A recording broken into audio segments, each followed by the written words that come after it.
And that's my cue to start the show. Welcome to another edition of the Hard Rocket Sports Show, live from High Top Hard Rocket Sports Studios in beautiful scenic Monroe, New Jersey. We are your 2-hour weekly get-together where we bring you all the biggest news from around the world of hard rock, heavy metal, of course, the wide world of sports. And guys, welcome to Thursday night, October the 9th in the year of our good Lord 2025. And I hope you guys are doing well out there. I hope you guys have had a good week. And looking forward to doing the show right now with you guys. So sit tight. We got a big show ahead of ourselves tonight. I'm waiting for Jeff to pop up. In the meantime, looks like we have some possible peace in the Middle East. Hold on a second. I'm getting a beep here from somebody. Let's see.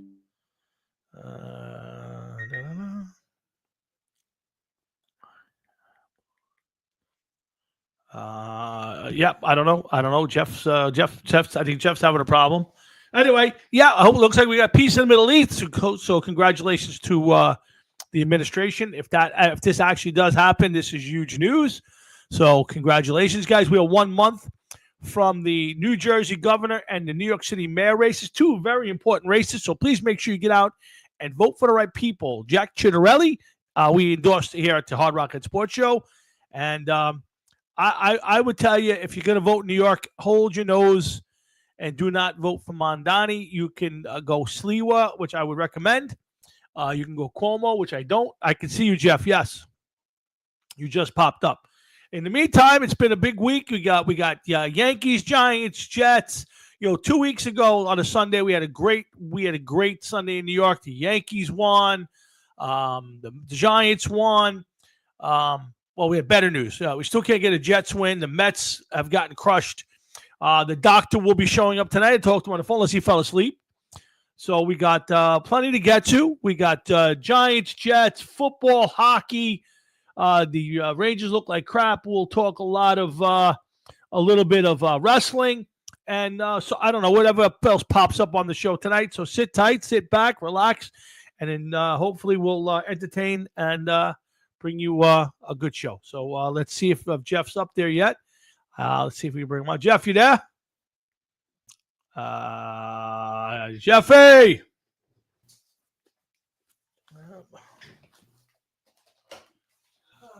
don't see Monday's paper.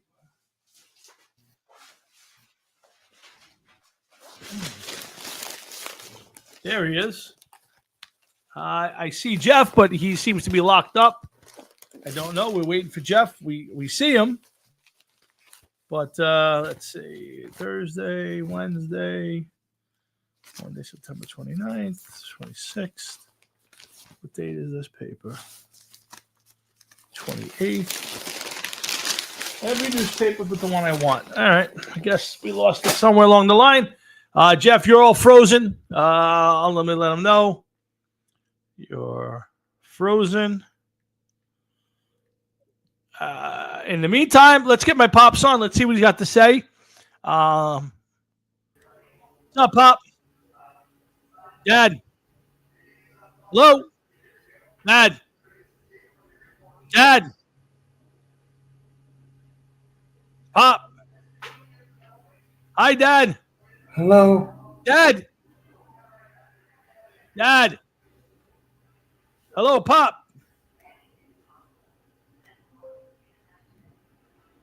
Pop. Yeah. Yeah, can you hear me now? Yeah, I hear you. Okay, there you go. There's Jeff. Let's see. So what's going on, Pop? What's on your mind? No, not much. I'm trying to. Your son's calling. Oh. Where's Jeff? I don't know. He's frozen. He's trying to reboot and get on. Oh. No, I watched the games. Yep. They lost. I tell you, they have a lot of problems with their infield. Yep. Their fielding is tough. Second baseman, it's either a home run or. Yeah. Yeah. Listen, Chisholm is listen, I like Volpe, but either he's up too soon or something needs to get fixed. I like the third baseman, but he hasn't hit very well. He had a big home run last night, but he's a great fielder, so I can live with that. At first base, give it to Rice and let him learn the position. He's a good hitter. and he's a reasonably priced. I would get rid of their second baseman. I think he's not too much of a flash. Again, it's the makings of a good team, but until they change their theory of baseball, they're never going to be a good team anyway. No, they have a terrible infield. I never saw an infield that bad. Yeah, Simple I agree. balls. They don't know.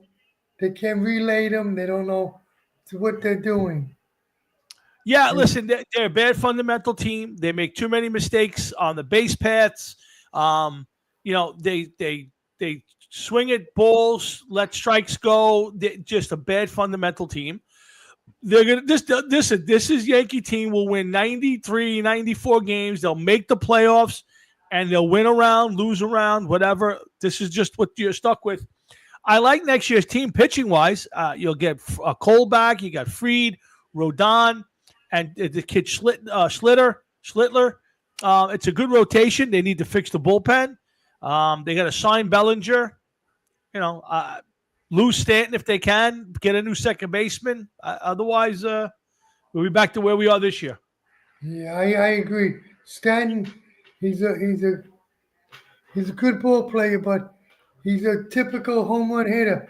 Either he's hot as hell or he's cold as hell. Yeah, it's all true. Yeah, yeah. He's home running. Yeah, I hold on a second, Chris. Is Chris on the phone? You there, Dad? I think your phone's still on. Chris, I think Chris is listening to you. Yeah. No. Okay. I don't have him. He keeps ringing me, but I keep. Yeah, I don't know. Well, I don't know. Anyway, so I mean, listen. I don't know what's best. Is it better to have great seasons and then lose in the playoffs, or have a couple of bad seasons where you win 70, 80 games? Kind of like the Mets. And I'm not ripping the Mets at all. I'm just saying, I like the fact that the Yankees are consistently winners every year. I don't like the fact that you get to the playoffs and they get their heads handed to them to a team like the Blue Jays, who I don't think are really very good, but they're better than the Yankees at this point. Obviously, they beat them. Exactly. And they made them look like children. They did. You got guys going 4 for 5 every game. Yeah, and the Yankees can't put 3 hits together in an inning. I mean, it's unbelievable. Bellinger was the only defensive that they had that played well. Yeah, I would agree with that. I mean, listen, Rice is not a natural first baseman. He's learning the position, and I thought he did a decent job, but he's going to make bad plays. You want to get his bat in the lineup. Wells potentially is a good offensive catcher. He had a bad postseason, as did most of them. McMahon didn't hit. Wells didn't hit. Volpe didn't hit. Chisholm barely hit. McMahon. It's just one of those teams, and the problem is the philosophy isn't going to change, and you're going to keep getting these seasons for a long time. I have to agree with you. They need a Billy Graz. Billy Graz. I agree with him. Don Mattingly was my favorite Yankee growing up, and I'm happy for him as a bench coach. Maybe he'll get a World Series ring. I have a hard time because I don't like that team. I don't like their coach, but I will be happy for Mattingly. I'm a big man. I'm hoping the Yankees bring Mattingly back at some point. I hope he comes back to the Yankees. And, Frankie, that's the question of the day. Well, let me ask you this. I say this all the time. If you can have 10 years, all right, if you're a fan of a team, and I use the Giants because this is a perfect example of the Giants. From 2007, 2017, the Giants made the playoffs twice. And every other year they were basically bad or didn't make the playoffs. But win 2 championships, would you do that? So, as a baseball fan, the question is, would you rather your team be consistently good every year, go watch them win 90 games, but lose early in the playoffs? Or would you rather a bunch of bad seasons, but get 2 really great seasons mixed in there where you get deep runs or World Series rings? That's the question. Tommy, you're never going to get – I'd rather have a consistent team. Correct. You're never going to have what the Yankees used to have or even the Dodgers used to have, where you made the World Series every year. I agree. But I agree. To wind up like the Mets, have a decent team, which I thought they had a decent team, and not do anything, lose out the last couple of games. I'd rather be consistent. Well, that's the Some question. years you So, do, some years right, you don't. so every year the Yankees make the playoffs, but you know coming up that they're going to lose because they can't hit in a big spot. And again, they did a decent job in the Red Sox series, but in this series, they came up multiple times. And they had their moment. Judge gave them a great moment, but there were too many times in the series where they got up and they had a chance to throw in a couple runs or force the pitchers to force pitchers to throw pitches. Too many innings, 7 pitches, 9 pitches, 12 pitches. That's fine. So, but as a Yankee fan, I can look forward to every season them winning 90 games. I mean, I think last year or the year before was the first time they were bordering on a 500 season, and they didn't have a losing season. We haven't had one since 92. So, it's all a matter of to me, if you get through the season and you make the playoffs, it's successful. The Yankees have a different strategy. Everything as we go, we plan to win the World Series, but those days are over. Those days of winning every couple of years are over. The league's better. Your philosophy's worse. And I'd say if you, as a Yankee fan, be happy that 40-something thousand show up every night, and you have a chance to win, 90 games every year. And a lot of franchises, including the Mets, would give up their right arm for that, Dad. I agree. Yeah, I agree they have. That's how it goes. I think Jeff's finally made it on. Let's get him. Hey, what's up, Hefe? Jeff. Oh, boy. Froze again. Jeff. Hefe. Jeff. What's up, man? Okay. What's up? Can you hear me? I can hear you. And What's up? Can you hear me? Yes. I can hear you. Yes. Hello, Jeff. Yes, we can hear you. Yes. I'm frozen? No. I'm going to let you have Okay. the phone's ringing off the hook. All right, I got to Pops. go. I'll talk to you over the Go watch weekend, it. Tom. You got it, Take Pops. care, Go watch Jeff. it. Have a good one. He's gone again. Send him back in. Yeah. All right, Pops. Take care. That's my daddy. Checks in every week with us. Love having him on. And See you later, Mr. Burrow. Okay. Jeff, you hearing me now? I Jeff, can hear you you. hear me? Okay, good. Okay. Yep. So, Jeff, Yeah. let's kick the show off like we always do. Good. All right, Jeff, how was your week? Well, it was over. It's over, thank God. And that's about all I can say. I want to fucking We know hit my board. we notice you have a new name under your picture now. Yeah, I'm gonna ride that one out for a while. I only use USPS.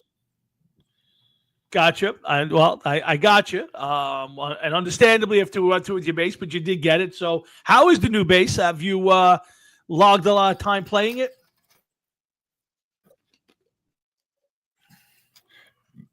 Yeah, I got it. Did I do it? You're freezing again. Yeah, I played it. Took it out to a practice. But did I tell you what happened with getting it? Yes.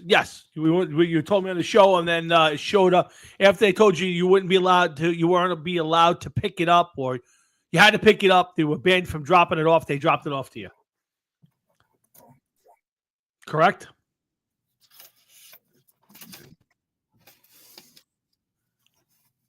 You're still having problems. I can't hear anything you're saying. I'm frozen.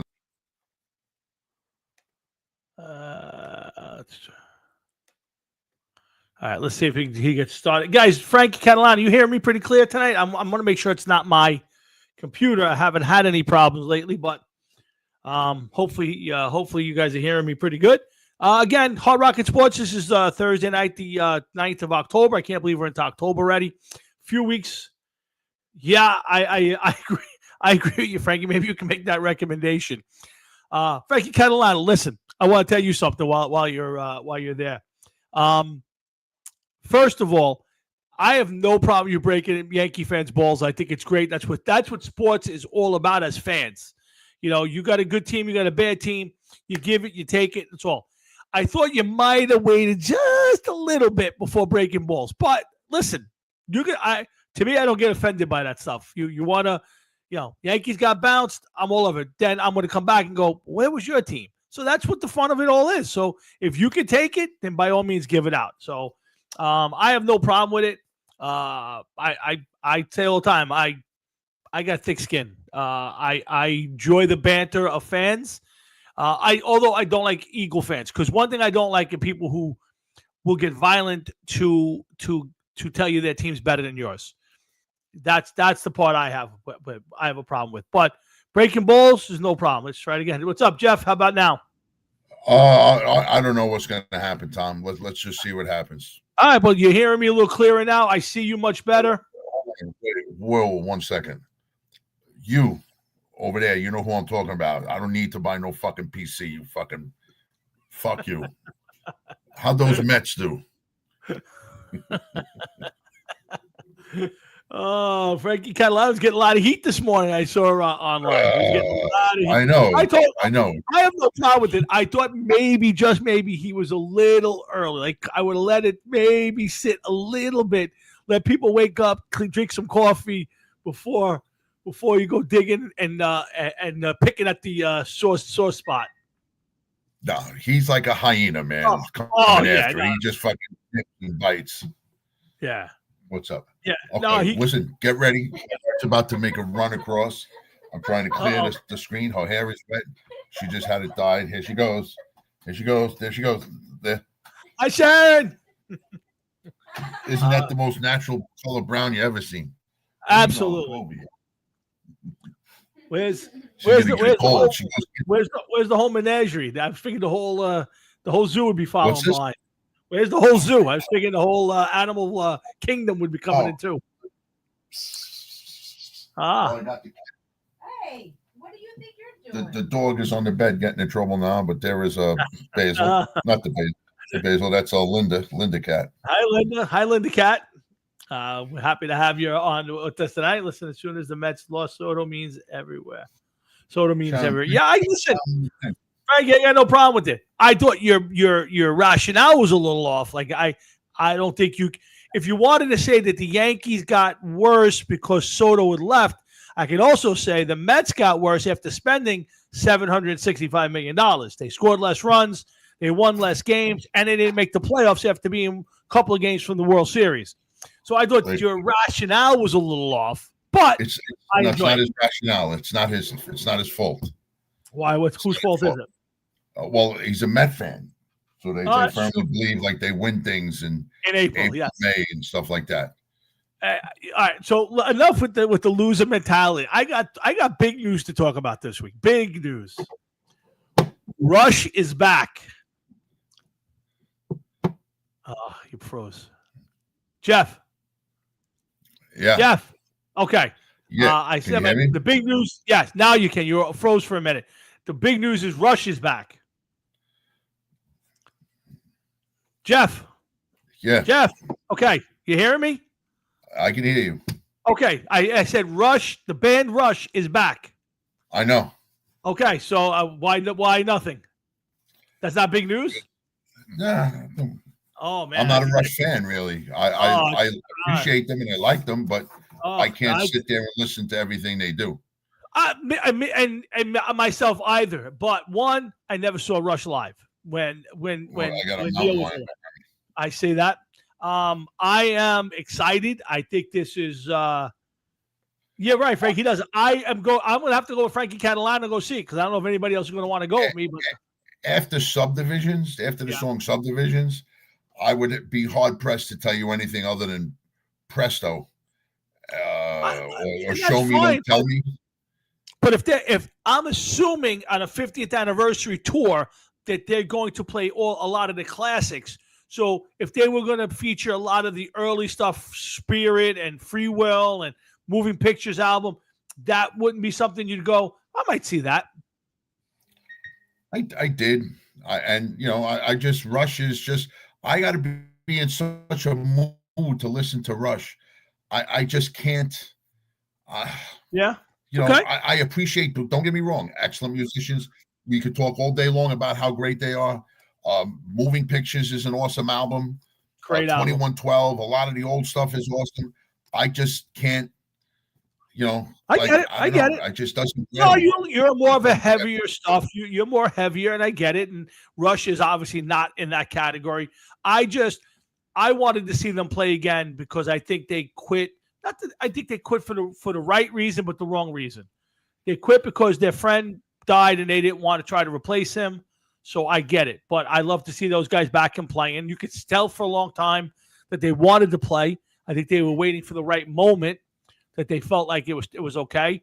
And they're playing 5 nights at the Garden next July. I June also and July. feel I Or also June, feel July. that nobody under the sun should Mhm. give them any flack at all whatsoever. And I've gotten to somewhat of an argument with somebody over this, because they called me into an argument, and then when I gave my opinion, he was like, "Oh, that sounds woke," and I'm like, "What are you talking about? That sounds woke." I said, "These two men deserve to do whatever they want musically. They've Absolutely. earned the right to do whatever they want musically. If they want to go out and play, they play. If they never want to play again, they don't play again. If they want to record new music, this is a classic example of somebody that can do whatever they want.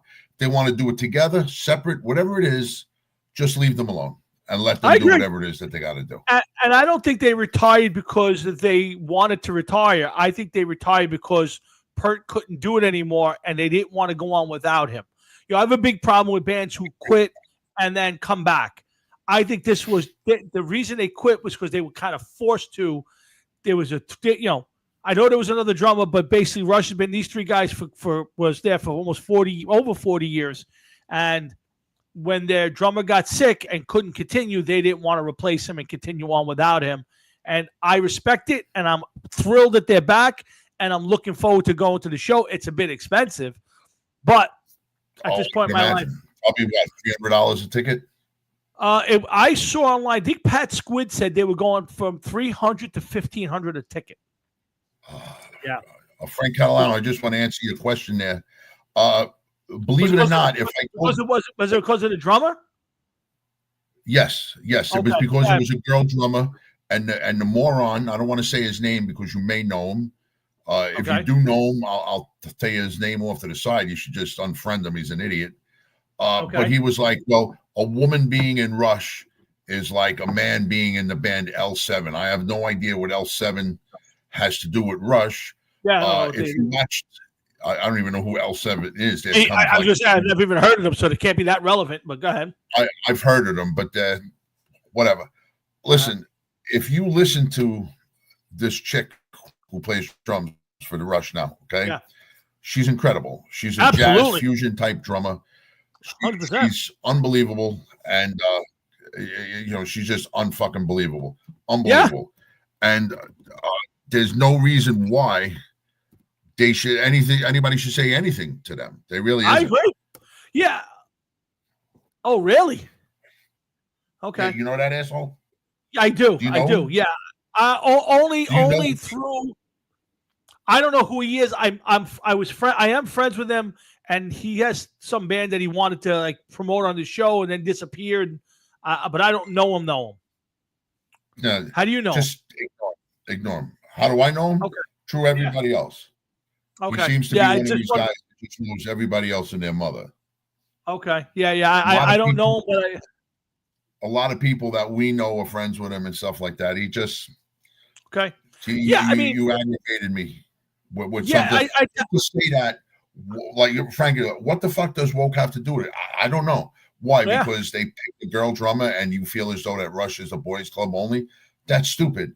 Their show's a sausage fest as it is. Yeah, so they got a girl drummer. What?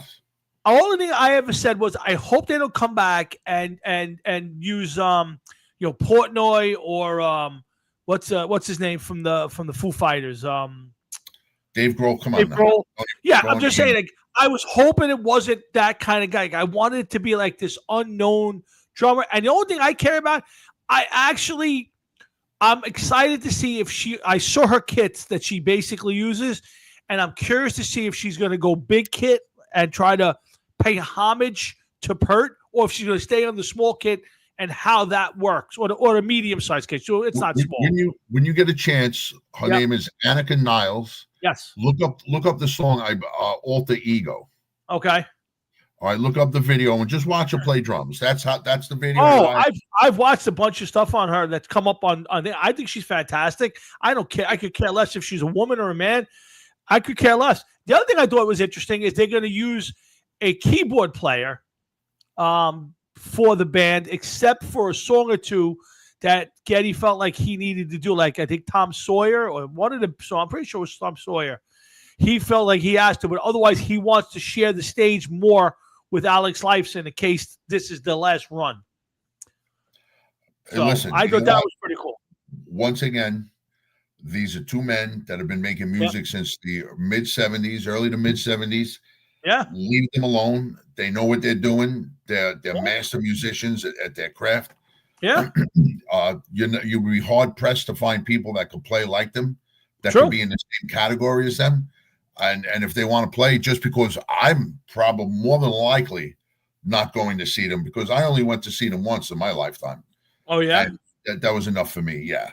I just, don't have the urge to go see them. And that doesn't mean that you got to listen to me, of all people. But, just for me, just not for me. Yeah, no, I get it. It's fine. Okay. Okay, I see Carmine now. Carmine, I see you. Give it a minute. I see you. Yeah, I think it's fantastic. I'm thrilled. I don't know if I want to hear new music. It's the one question I want to listen. They can actually do what they want. I don't know if I would buy it. I did buy the Snakes and Arrows. It was okay. I bought the last few Rush albums. They were okay. Nothing spectacular. I just hope I get to go see a classic Rush concert. It's a year from now. I don't know if they're going to come up with new music. I doubt it. I know Pert was very instrumental in writing their lyrics. Let me ask you something. Suppose they do come up with new music. Yep. And let's just say that when you look at the back of the album, it says all songs written by Lee and Lifeson. Right. Would that change your mind on it? Would you give it a shot?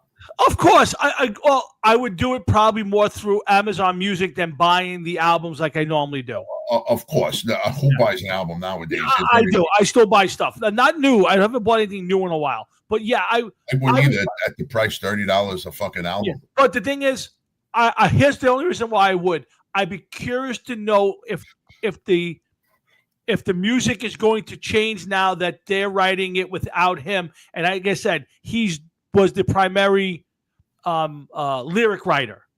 So I'd be curious to see how it changed. So I would listen to it.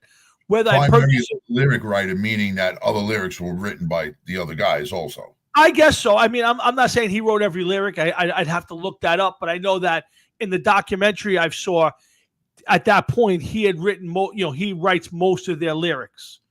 But that doesn't mean that somebody else didn't have a hand in some of it too. So how long has he been gone now? Like 13 years? No, I think it was 2017, if I'm not mistaken, or 18. And we were doing a show. Last time they played was 2012. Yeah, but then he had stopped playing because hold on, I'm gonna look it up. He had stopped playing at that point because he was sick and he knew he was dying. Yeah. So let's see. I know that came out after 2020. He died in 2020. He died in 2020. When was their last show? I don't know that answer. I'll look that up. I want to get Carmine on, but let's see. When? Oh, yeah. I'll get Carmine on. I'll look that up. You look that up. Let's get the Dr. Thumb Chaser on. I was very, Frankie, the Twisted one bothered me. I'm glad you brought that up because they had said they were never going to play again because AJ died and that was the band and they weren't going to play anymore. So that definitely does bother me. But again, another band that retired because they lost a member. They were and they were kind of in and out at that point. So I don't have a problem with it. I'm not a huge Twisted fan. I like some stuff. I like some more of their like B-side stuff than I do the A-side. Under the Blade was a great song. I love that kind of stuff. Yeah. Again, Kiss and Motley are different in my opinion than them. They stopped playing because the drummer died, and they wanted to honor him. So it's kind of like the Rush thing. You kind of don't want to go on without your bandmate, but Twisted. I don't know. They are a great club. Don't compare it to them, please. Yeah, you can't. All right, let's get the doctor on while Jeff's looking up his thing. He wasn't around last week, but he's back. He's got the thumb. He's in rare form. I tried to speak to him early, but his phone needs a arterial cleaning. But he is back. He's back for the first time in a long time. He is Dr. Dumb Chaser, our good buddy, Carmine Glorioso. Carmine, welcome back, brother. My fellas, what's going on? What's up, Jeff? It's all good, my man. Let me tell you, if I would have been on last week, if I didn't fall asleep like fucking Wilford Brimley, I would have fucking laced into those fucking jerk off cocksucking Mets. But I'll do that now to start. Here's my point. Go ahead. When you went and got Soto last year, my dick was as hard as Chinese arithmetic for one reason. They're not done there. They're going to get fucking other guys. I can't wait to see who they get. And what do? They go to the fucking Kmart shopping aisle and buy this fucking shit that went out of fucking business 20 years ago. What the fuck? That's like going to, hey, I'm going to Hawaii. Oh, yeah, it's a nice trip. Where are you going to eat? Well, probably McDonald's because that's all I could afford. Why fucking go? Yes. And Colin, that was the problem that everybody thought for each team. Like I said for the Yankees, I'd love to have Soto back, but if that's the only piece you're going to add because you added Soto, then I'm kind of glad that you didn't get him, because the Yankees, were they a better team this year? I don't think they were a better team, but I think the Yankees added some pieces that maybe stick around for the future. And if they had added Soto and you went bargain basement, we would not have made the playoffs this year. And as good as Soto was, and the season he had was a great season. It's not. He wasn't impactful enough to me to warrant the move for a team that scored 2 less runs this year, 1 less games, and didn't make the playoffs. Well, Volpe he looked really sharp, especially that last series. Yeah. I figure that guy's got to be penciled in as the next fucking Hall of Famer, right? Yeah, listen. Fucking 12 out of 14 strikeouts. Yeah. My God, what a fucking series. Yeah, I mean, if you're the Yankees, you cannot pencil him in. You can say he's on the roster or he's got an opportunity to make the team. But to me, that's what they got to do. If you're the Yankees, either there isn't anybody else in the minors ready to come up. You got to go get a professional shortstop because the kid made too many errors. I think he had 19 errors this year. He hit worth the shit. He started out great, and then all of a sudden he disappeared. Right.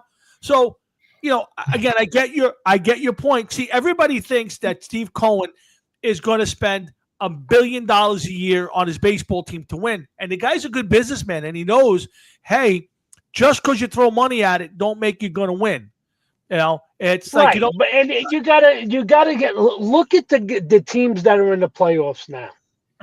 For the most part, other than the fucking Dodgers, Milwaukee makes contact. They don't fucking strike out 60 fucking times a game. Yeah. Like Toronto. Motherfuckers, they'll put bat on ball.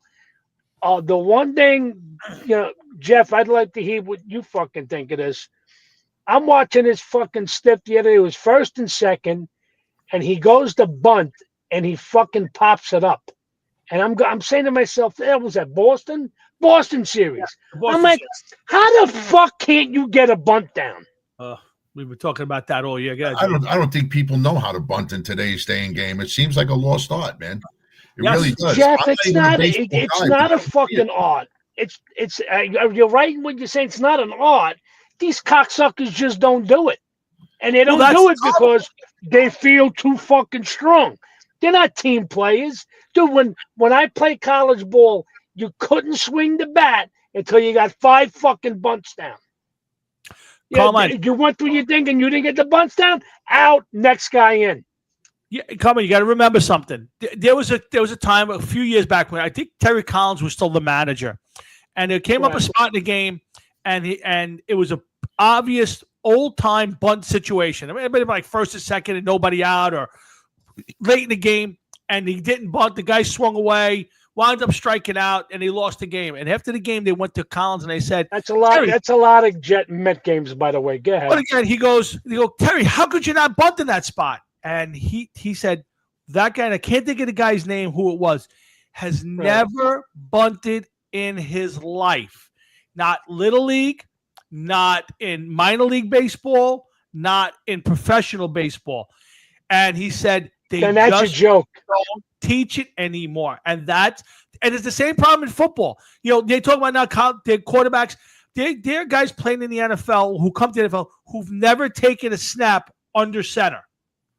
That's fucking In their nuts. life. In That's their life. nuts. I've never run a huddle in their life because the coach would stand out there. They'd all stand out. The coach was signaling the play, and they'd go right there. I mean, the Giant quarterback, who I love, never called a cadence in his life. His cadence was his cadence.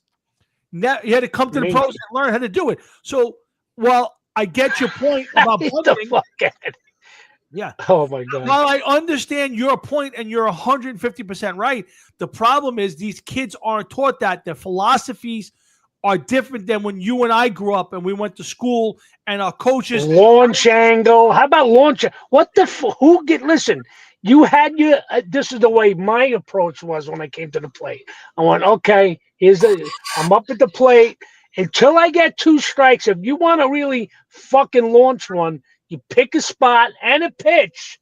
Whether if you're looking for a fucking fastball and a breaking pitch comes, don't swing till you get 2 strikes.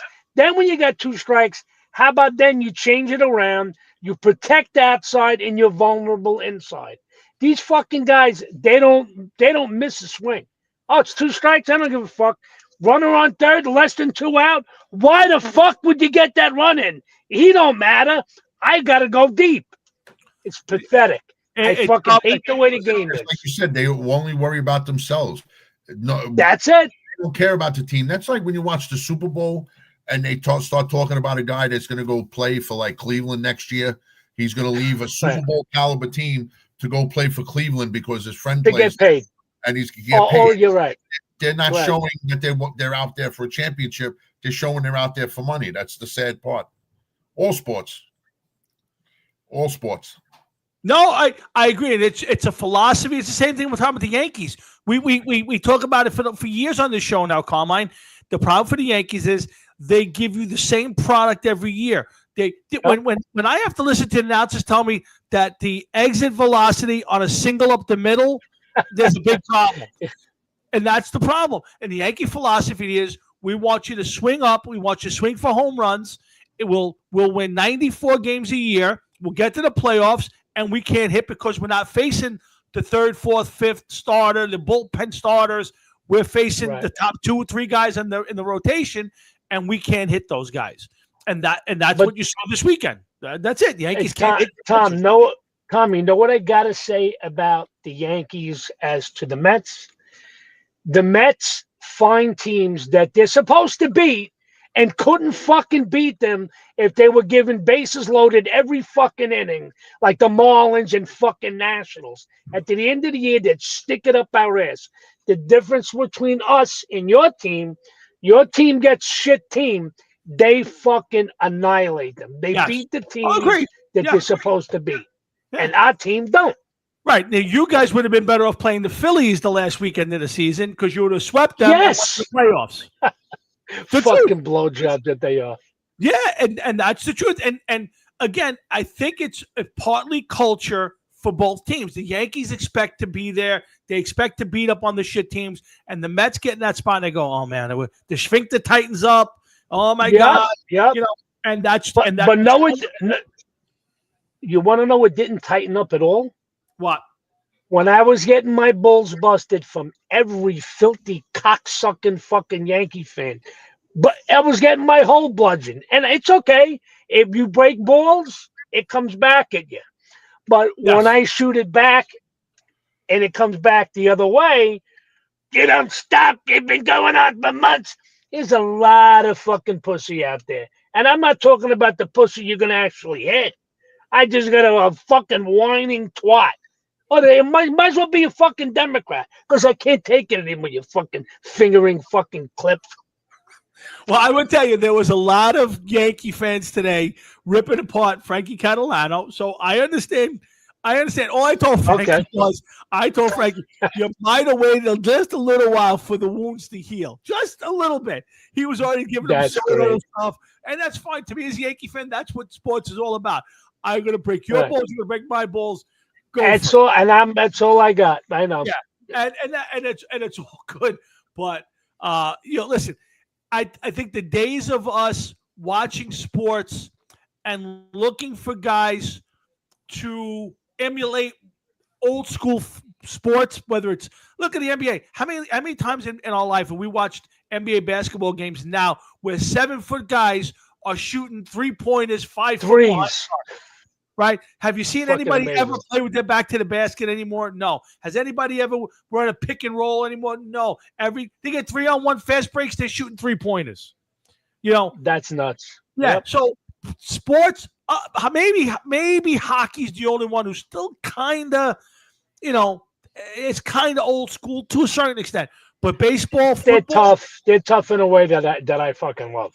Now, again, I know you've been ripping the Mets. I got to ask you about the Jets, and I don't want to do it, but I got to ask.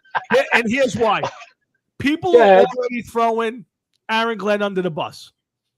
All right. Listen, here's the problem with. Go ahead.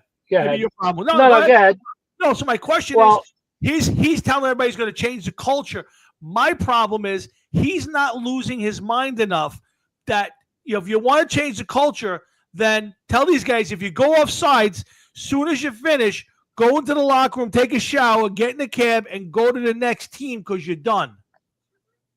And that's the problem. I don't think it should be that. What it should be is more something like this. Okay, another pre-snap penalty. One fucking guy was moving while the other guy was in motion. Timeout. Get to the line of scrimmage. This is the first practice on Monday. Get to the line of scrimmage. Okay, you jumped.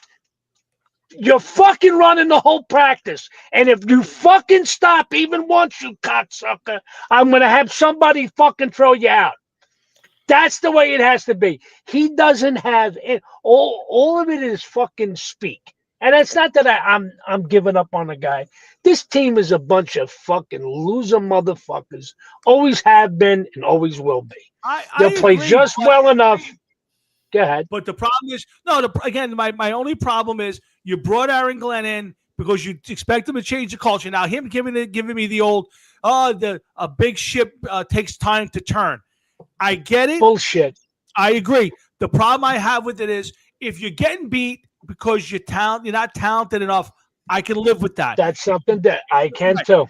But if you're telling me that you're saying things are happening, guys aren't playing hard. Okay, I still haven't seen Sauce Gardner make a tackle yet.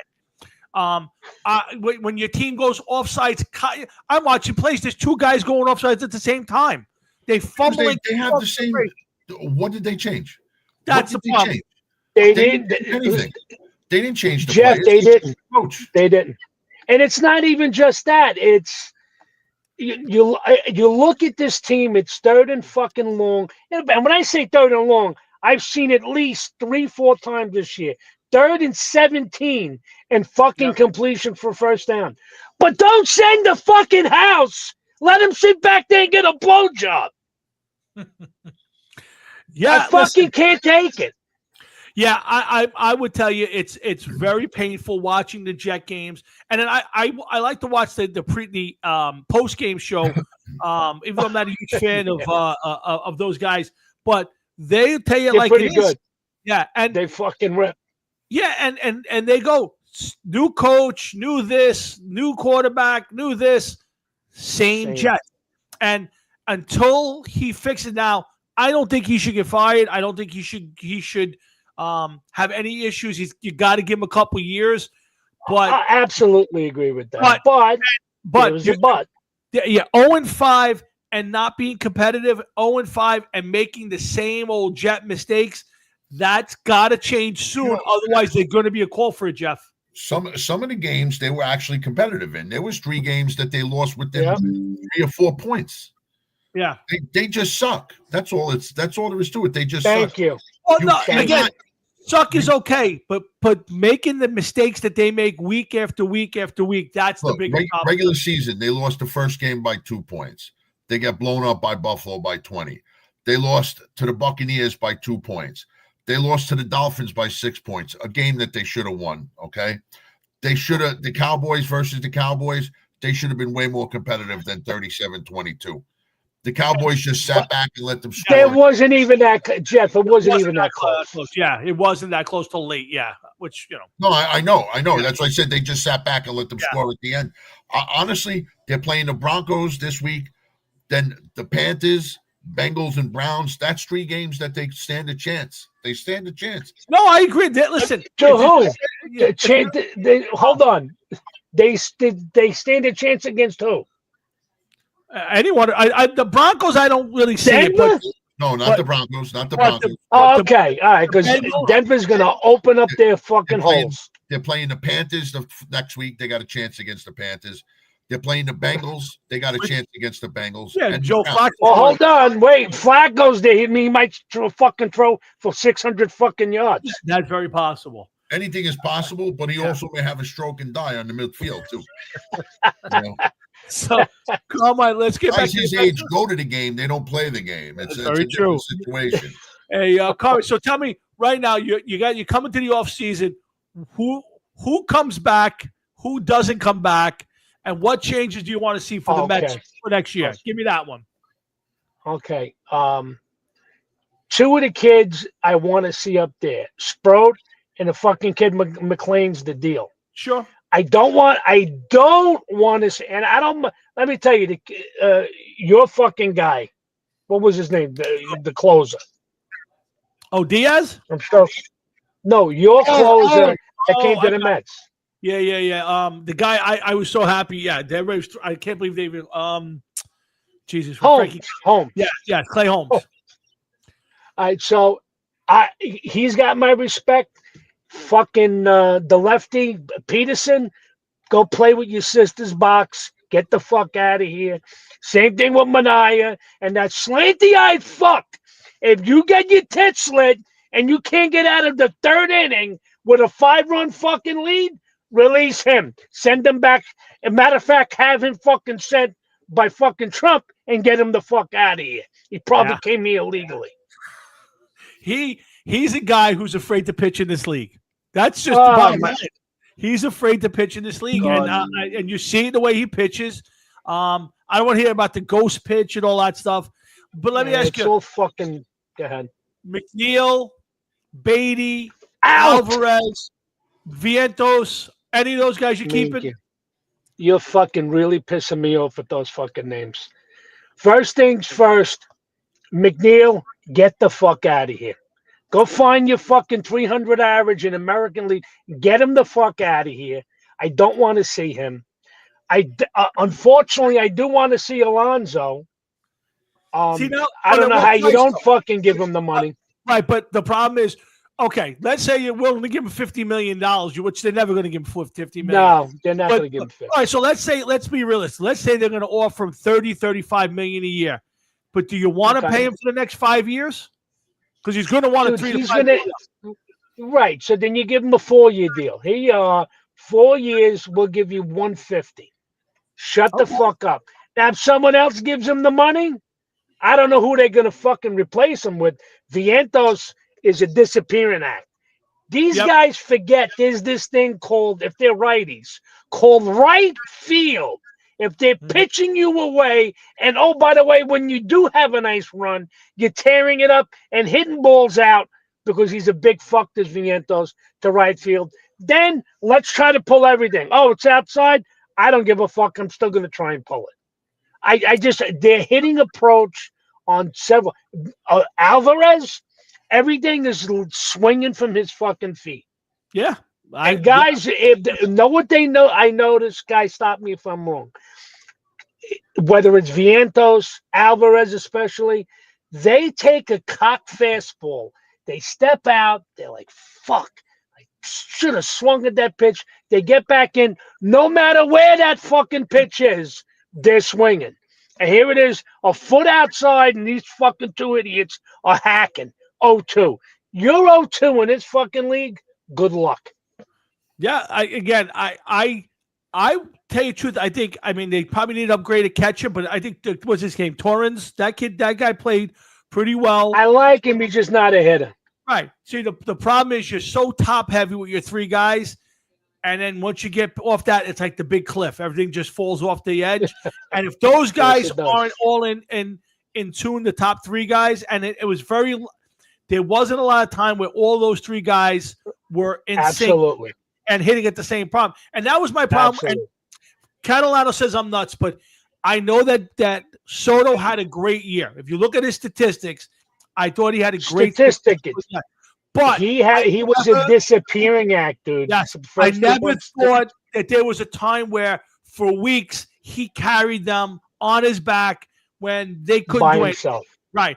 I never felt like he was show up to the middle of the summer, though, didn't he? Correct. Yeah, the beginning of the season. It was like June, like it's April and fucking May, and they got the best record. And I'm saying he hasn't fucking done cock. There's no way they're not going to fucking take this. Correct, and then you figured when he finally wakes up, they're really going to explode, and then all of a sudden they just couldn't win games. And I will tell you that I didn't think the manager deserved to be fired, but I thought somebody deserved to be fired, and I think I read they fired the entire staff. Just about, but I'll tell you what, he as good as he had decisions the year prior. Yeah, he had decisions where like I'm going, what the fuck are you doing? He's got a lefty warming up. There's a big lefty come in. He goes out, stays with the righty, and fucking gets his tits lit. He had to do that 15, 20 times. I go, what the fuck is he doing? Yeah, too much by the book. And Catalano, I agree. I mean, Bellinger would be a great signing for the Mets. I would like that. He's one of those guys that if you don't know him and you don't watch him, you don't realize he's a streaky hitter, but he could play left field, center field, right field, first base. And fast as fuck. Yes. Fast as fuck. Never lays down on a fucking ground ball, fly ball, always hustling. If I were the Mets and you can make that happen, that's a good signing for them. I hope the Yankees sign him. Yep.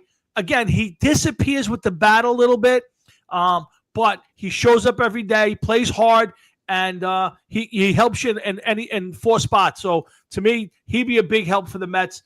Again, I think both New York teams need a lot of work, and I would tell you, I don't know how much more patience Cohen's going to have. If they go out and have another season this next year, I don't know how much more patient. Because I'll be honest, Stearns, I heard all the magic other than Grit and Soto, and that was just throw a pile of money at somebody. He did cock. Tell me another move that you could say. Clay Holmes failed. All the mid-year pickups failed. You're gonna have to show me. I wouldn't say Clay Holmes failed. Because take a look at his, he disappeared along with all the fucking guys that were pitching. They didn't have a fucking, what do they call it? A quality start. Yeah. It took them. The guys couldn't get out of the third and fourth inning. Right. For fucking 2 months.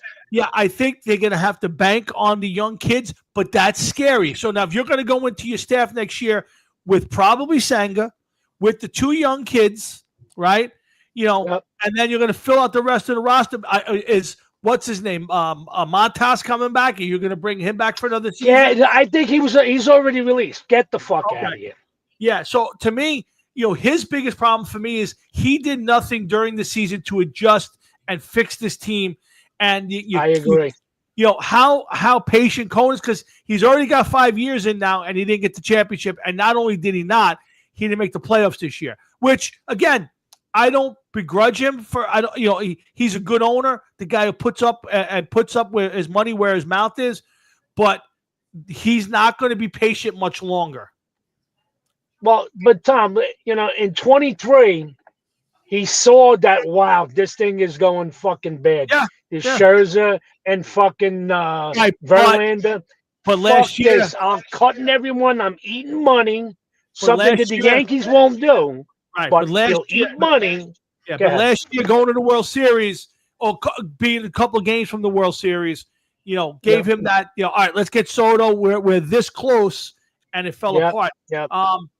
Again, I don't think you guys get Schwarber and keep Alonso. I think if you go after Schwarber, Alonso's is history. I don't think Schwab is coming here, but if he I don't does, think so either. but if he did come here, then why would you keep Alonso? You're not going to pay both of those guys. Right, that, right. You're just not going to pay both of them. So that's not going to happen. And we'll see. But it's a bad time in New York sports. The Jets suck. The Giants still suck. The Yankees fall to another October trap, and the Mets did make the playoffs. Let's hope for the Rangers. Yankees made the playoffs. At least somebody's going to the playoffs. Although the Yankees are like the Pittsburgh Steelers of Major League Baseball. They get to the playoffs. Yes. Yeah. The Malloy. I think some of that went on to the green jersey. It wasn't supposed to go to the green jersey, man. All right, so here's what I'm fucking thinking.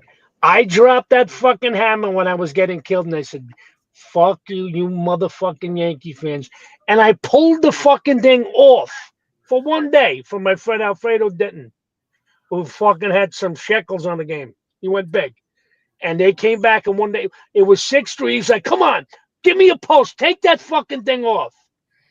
I says, all right, I'm going to put it out and take it off.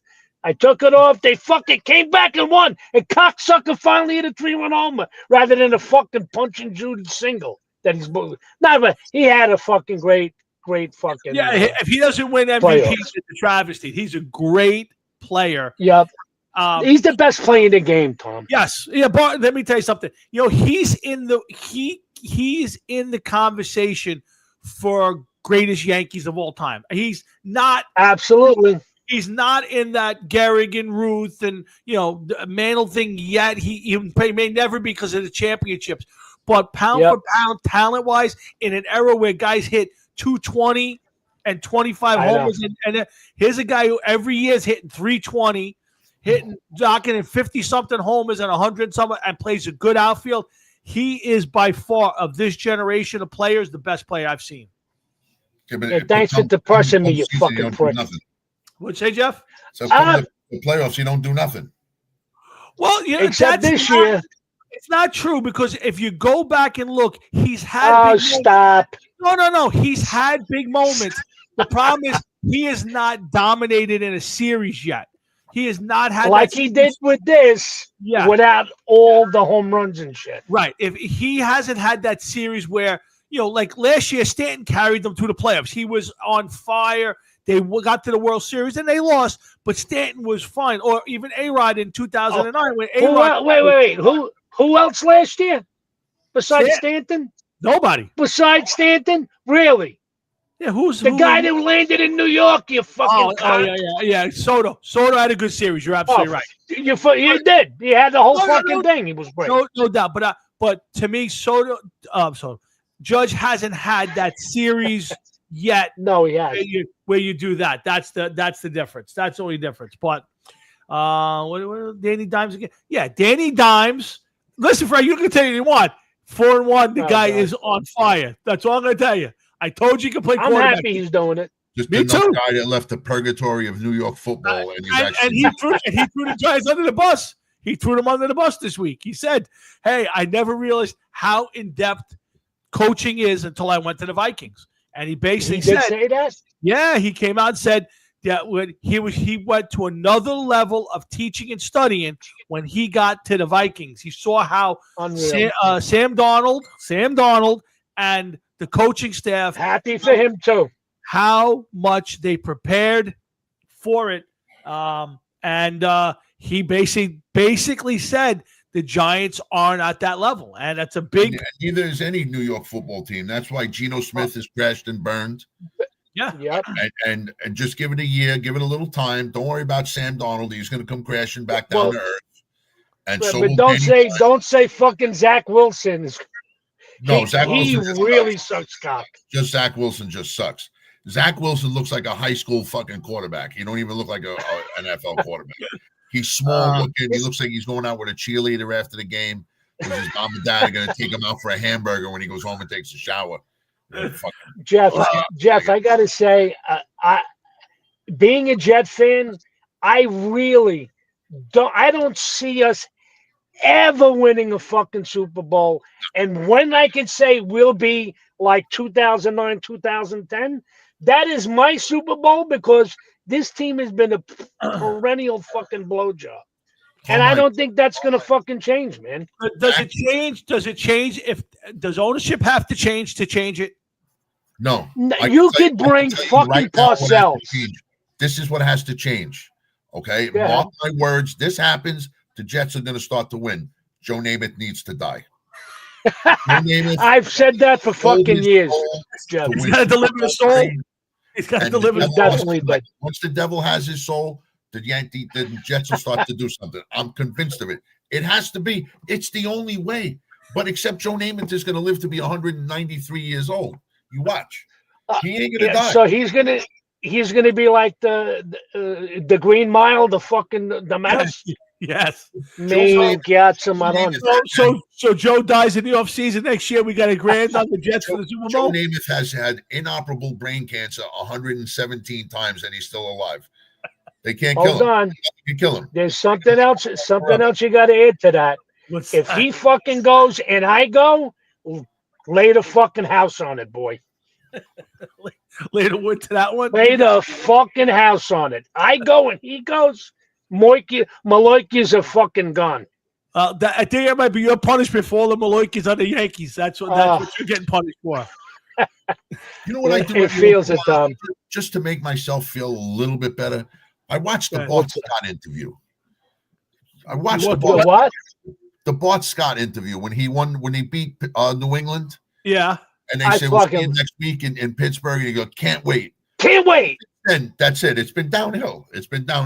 Again, that was right at that particular point. That was our Super Bowl, beating that filthy fucking New England cocksucker who probably blew little boys. God only knows what that cocksucker and that other. Hey, how's he doing in North Carolina? Try fucking banging a 9-year-old. You fucking old disgusting jerk. I read someplace today that he's out. He's gone. No, I didn't hear that. Yeah, they're trying to get rid of him. Yes. Are you serious?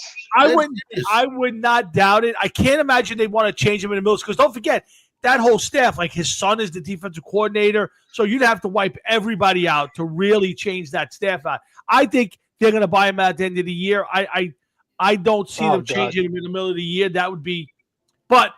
Listen, he's not the same guy. He's 70-something years old. He should have stayed in TV. He actually was doing a decent job on some of the TV shows. Going back to coaching in college, he's completely lost touch with those young kids. They don't understand football the way he wants to play it. He does, right? Yeah. He wants to have them run it. To your point, he's the guy. He's the coach who comes back now and says, we're going to have bunting practice. And they're like, bunting practice? Bunting practice? That's who Bill Belichick is in the college ranks. You know, they're having Oklahoma drills, and they're like, Oklahoma drills? Where the fuck is Oklahoma drills? So that's the problem for a guy like Belichick at 70-something years old trying to go back and coach 18, 19, and 20-year-olds. It's just a different philosophy. It ain't the same as the pros. And even the pros, his last few years, they stopped listening to him. So up until the day that the guy walked away from the game in the pros, he was still a threat to every other team in the NFL, and you know it. Yeah. Okay, so he never lost it. No, but it's different. It's a different mentality that he has now. Yes, it is. But you know what? It doesn't matter. He that's fucking prick still fucking destroyed everybody's life. For how long? Suck. Well, listen, if you're a Jets fan, he jammed it up the old pie hole for 20 years with you guys. Well, what he's doing now, why I'm doing this with the fingers, because he's got stinky fingers. Yeah, a nice 23-year-old fucking girl. Yeah, I hope she gives him crabs because she blew everybody on the fucking practice squad. I would tell you that her nickname is probably Yoko at this point. Her nickname is probably Yoko at this point. So she's ruined him and his legacy. And, that's a shame. Good. And I hope she shits right on his chest. A Cleveland steamer. Cleveland steamer, dude, and pick it up and smash it in his fucking face. That's what you get for fucking beating the Jets, you cocksucker. This is the high point of the show tonight. Cleveland Steelers. Carmine, we love you. Listen, I hope you take care of That's yourself. great. Keep us up to date Yes, on what's going on. I hope you're okay, but please keep me updated. I Let me am, know what you're brother. up to, and we'll be in touch with you soon. We love you, brother. Yes, Jeff, Tommy, love you boys. Be good, guys. All right, See you Carmine. later, man. See you, Carmine. Be good. Ciao. And that is our good buddy Carmine, and it's a pleasure to have him. And he never fails to do that to light us up. He's just a fun dude. As long as I know him, he really is a good guy. He's had some health issues, bypasses, and now he's got a few other ailments. I hope he's okay. Jeff, All right? Is he all right? I don't know. He's got to get some testing done on his ticker, and we'll see. I'll stay in touch with him, but just so you know, maybe stay in touch. Oh, I hope he's all right. Absolutely, Jeff. Speaking of all right, I was on touch with our other friend, and he said he's doing better, feeling better. Yes, me too. I spoke to him yesterday and today, and he was just up a little while ago. He popped in. Yes, he came in for a second. Yeah, I spoke briefly to his wife, and then him and I have been going back and forth for a day or two. So yeah, I did hear that you had reached out as well. So good for you. So that's good news. Now it's time to leave him alone and stop paying attention to him. Yes, yeah, go back to ignoring him like we've done for years. He's fine. Threat is past. He's good. Yeah, he's good. I don't have to worry about it for another year. One thing that's been perplexing the minds of people around the world for years now, Jeff, and I gotta hope that you can solve the mystery of one of the biggest mysteries.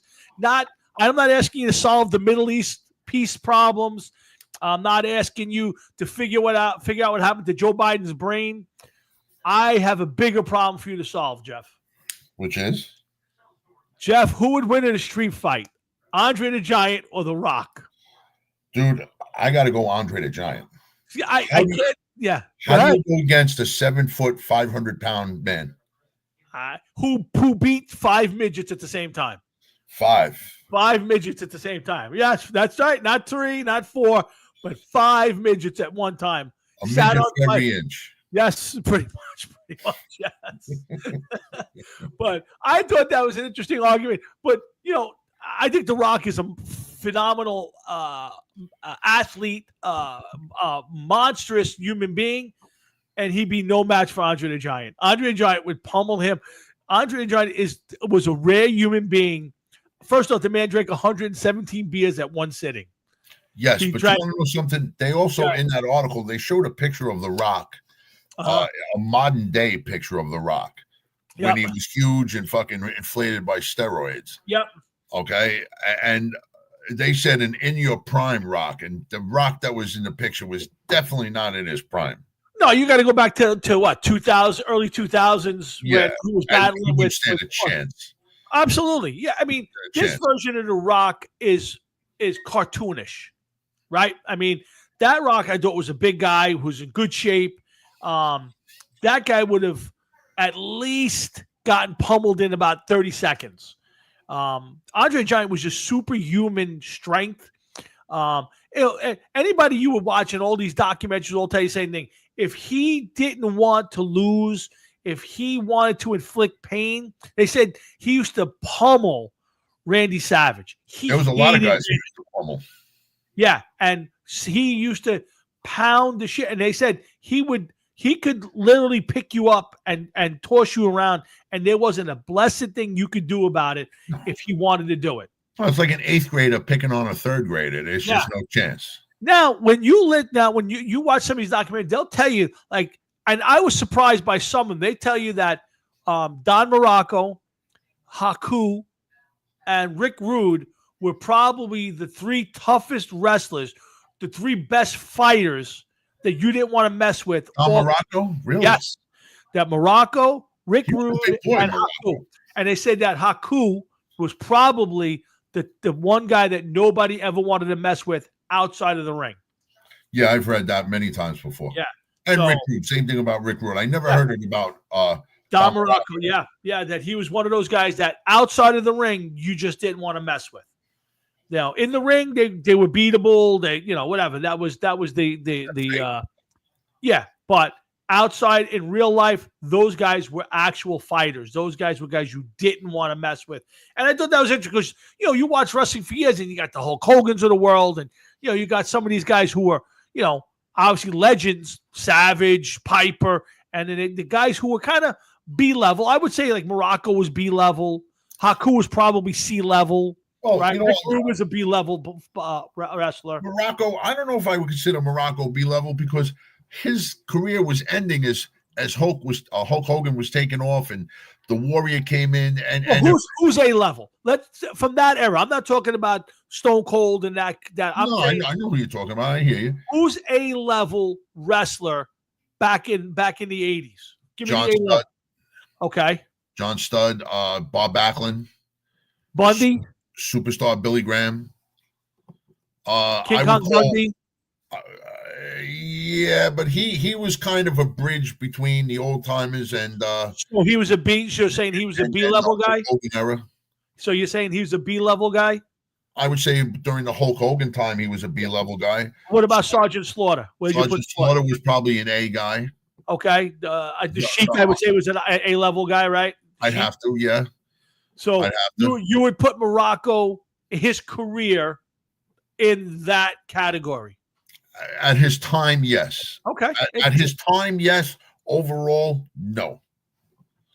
In his time, yes. Yeah, Frankie, all of those kids. I mean, they're all related from Snuka.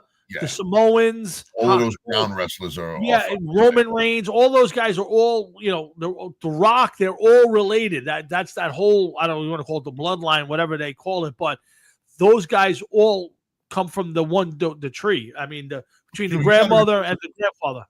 You got to remember something about WWE wrestling at the time.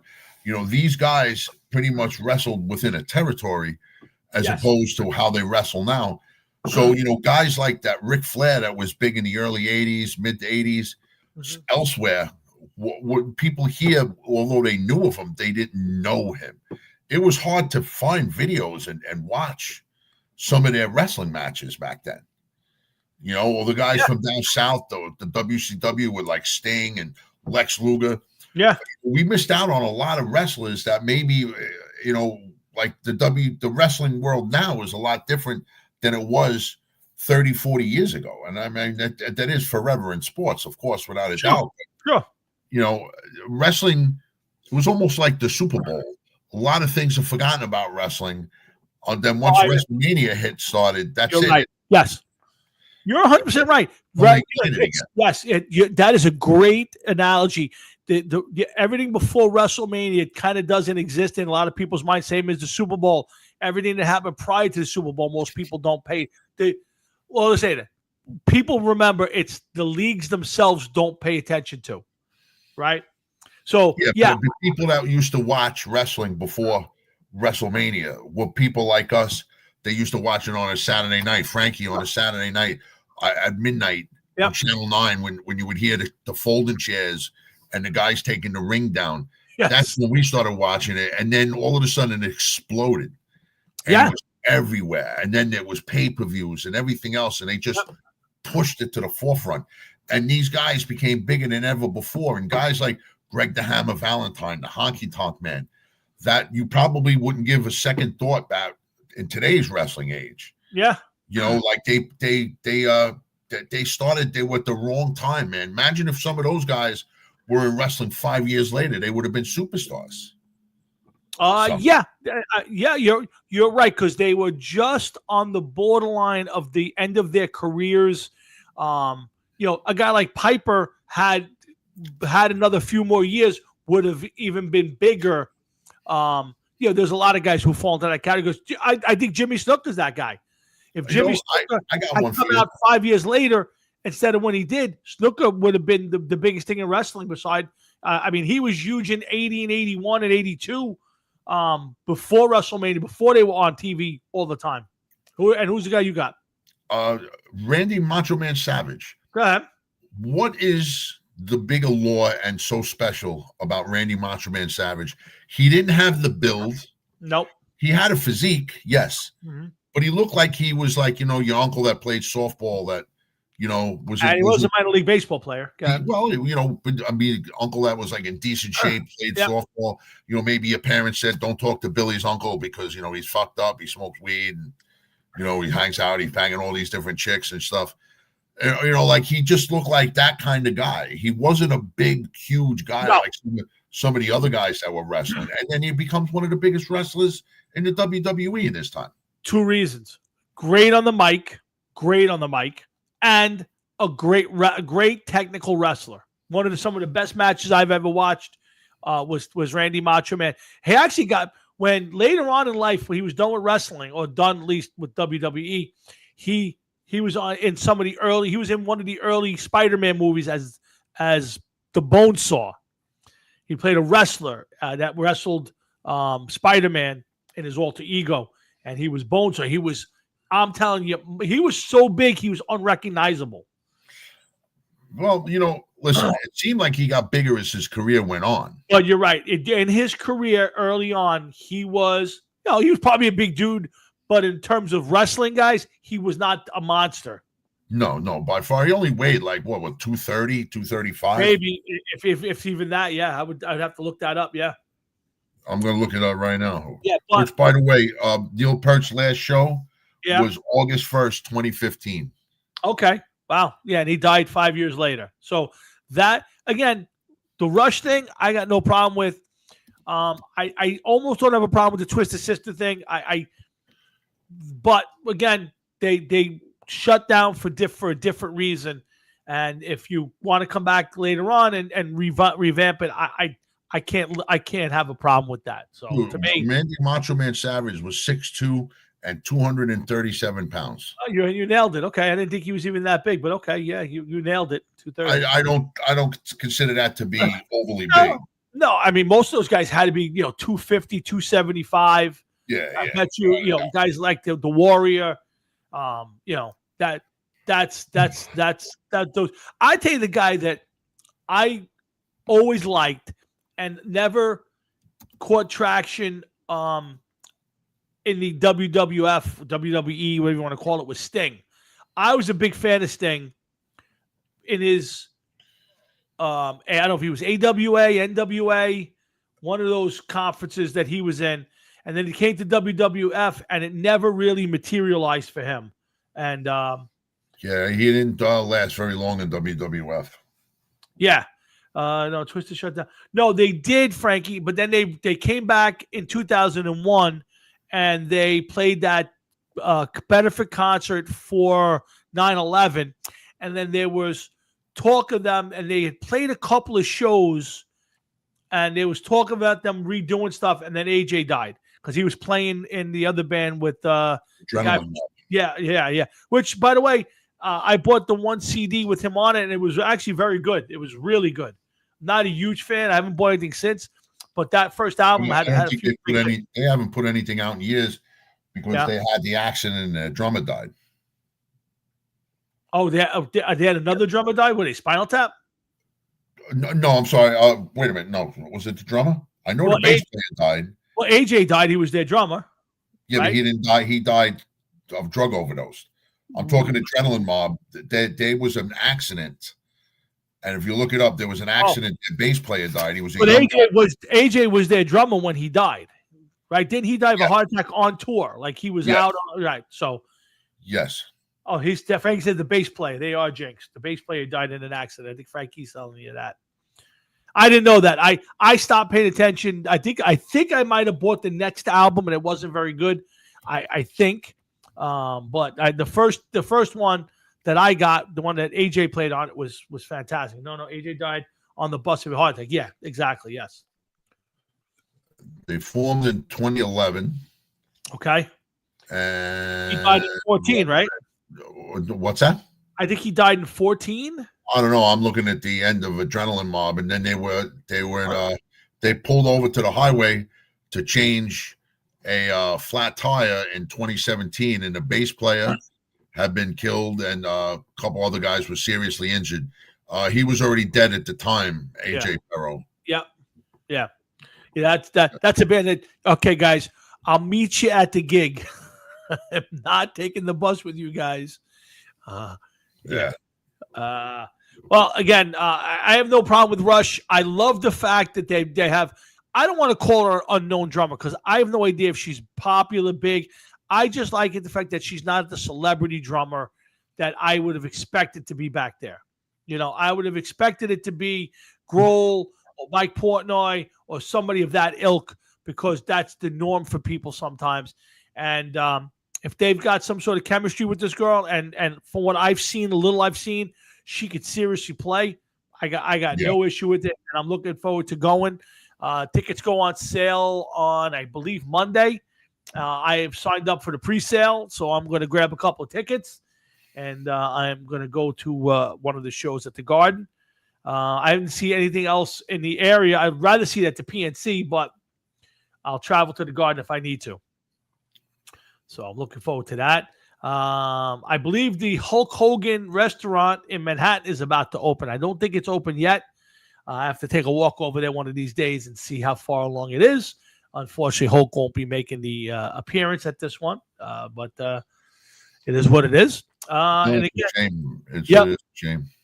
Jeff, do you know that that right now the Browns are paying 8 different quarterbacks on their salary cap?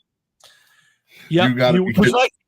Would you like to hear who they are and the amount of money they have to pay? Sure, this is going to be a good, and we make fun of the Jets for this. Yes, they pay at this moment. The Browns are still paying these 8 quarterbacks on their salary cap. Ready? Go ahead. This year, Kenny Pickett, they owe $8,000. 8,000. Yes, Dorian Thompson. Wait, that's it. Only 8,000. $8,000. Dorian, they're going to make that much in soda sales. Yes, Dorian Thompson, they owe $171,000. Okay. Bailey Zappi, that Hall of Famer. Bailey Zappi, they owe $315,000. Do you know that Jameis Winston is playing for New York Giants, Jeff? So he's getting paid by Cleveland? $2.5 million this year. Oh, my God. They are paying rookie Dylan Gabriel $1.1 million. A backup rookie quarterback Shedeur Sanders is getting $995,000. Joe Flacco, who is now part of the Cincinnati Bengals team, is getting a cool $999,000. And then at the top of that list, Jeff, is the famous massage guru himself, Deshaun Watson, at $35.9 million this year. And how many more years is he on the hook for? I think it's 2 more, but I could be dead wrong on that. It's at least another year. So those 8 quarterbacks, some of which are in the league, some of which are not in the league, are all getting some sort of pay this year from the Cleveland Browns. And that is unfucking believable. I thought that was one of the most incredible stats information I have ever paid attention to in my life. The fact that they paying 8 quarterbacks, and right now there's only 2 on the roster. That's unbelievable. Yep. So if you think the Jets are bad, at least they're only that we know of. They're only paying 2 or 3. Yeah, it's very true. And Deshaun Watson, they're still tied to this guy. My God, I can't believe it. When was the last time he played? 2 years ago? I think so. I don't know if he played it all last year. He is obviously not playing it all this year because he had I think it was the Achilles at the end of the year before. He was coming back, and then he got hurt, I think, in practice. You'd have to look that up for me. But I believe he got hurt in practice and didn't play at all. And then, obviously, he got hurt, I think, again in practice and has been out. So Deshaun Watson will probably never play again for the Browns, but we'll see. And I will say you can put this in the bank. At the end of this contract, it will be deemed the worst contract in all of sports history. I cannot think of another contract where you paid somebody get that much guaranteed money and got that little out of him. Well, I'm trying to see where we could get his career stats, and it's not looking very good. I'll tell you that much. Okay, here we go. So we started in 2017. He played 7 games for Houston. In 2018, he played 16. 2019, he played 15. In 2020, he played 16. Then he didn't play in 2021. Then he came over to Cleveland. He played 6 games in 2022, 6 games in 2023, and 7 games in 2024. So he's played 19 games in 3 seasons. Now you're into his 4th season in 2025. So he's played 19 games in 4 seasons. Yeah, and get a load of this. In 19 games for Cleveland, he's thrown for 7 and 7 is 14, 19 touchdowns, 12 interceptions. Okay. Wow. In 2027, he had 19 touchdowns and 8 interceptions. And in 2019, he had 26 touchdowns and 12 interceptions. So his career is, my God, I can't believe that. That's unbelievable. Yeah, that will probably and what do you get? $235 million guaranteed. I thought the Kirk Cousins was a bad deal. That is a highlight compared to this deal that he got. So, well, Kirk Cousins looks like even a worse deal because Atlanta don't want to trade him and they want to keep. But when the Vikings did it, he at least got the Vikings to the playoffs. He stayed healthy. Then they wound up jettisoning him or whatever it is. He wound up on Atlanta, and then they give him the deal. Then they want to bench him, and now they won't even trade the guy. They must hate his guts. They will not let him go anywhere. They're just going to make him rot. But something bad happened there. The guy wasn't even on the team long enough to have something bad happen. Yeah. So Deshaun Watson in 19 games has thrown average 1 touchdown a game for 19 games in 4 seasons. And matter of fact, he should have played 17 is 34, 41, 51. He should have played 51 games in those 3 years. He's only played 19 games. Plus Correct. This year should have been 68. So he's played less than 1/3 of the games that he should have actually have played. And he's collecting every single dime that's owed him. Wow. Yes, I did see that Gene Simmons either fell asleep or passed out driving and crashed home and fine. I believe his helmet head saved his life. That's what my wife thinks. My wife thinks that his hair is a helmet, and that's what saved his life. He's got to stay alive. That hair is something else. Yes. I would tell you that reality show was very close to the original Osbourne's reality show. I thought that was they did a nice job. That was funny. The people were interesting. It got a little funky at the end, and they stopped doing it. But I thought Simmons and his family did a nice job on Family Jewels. It wasn't too bad.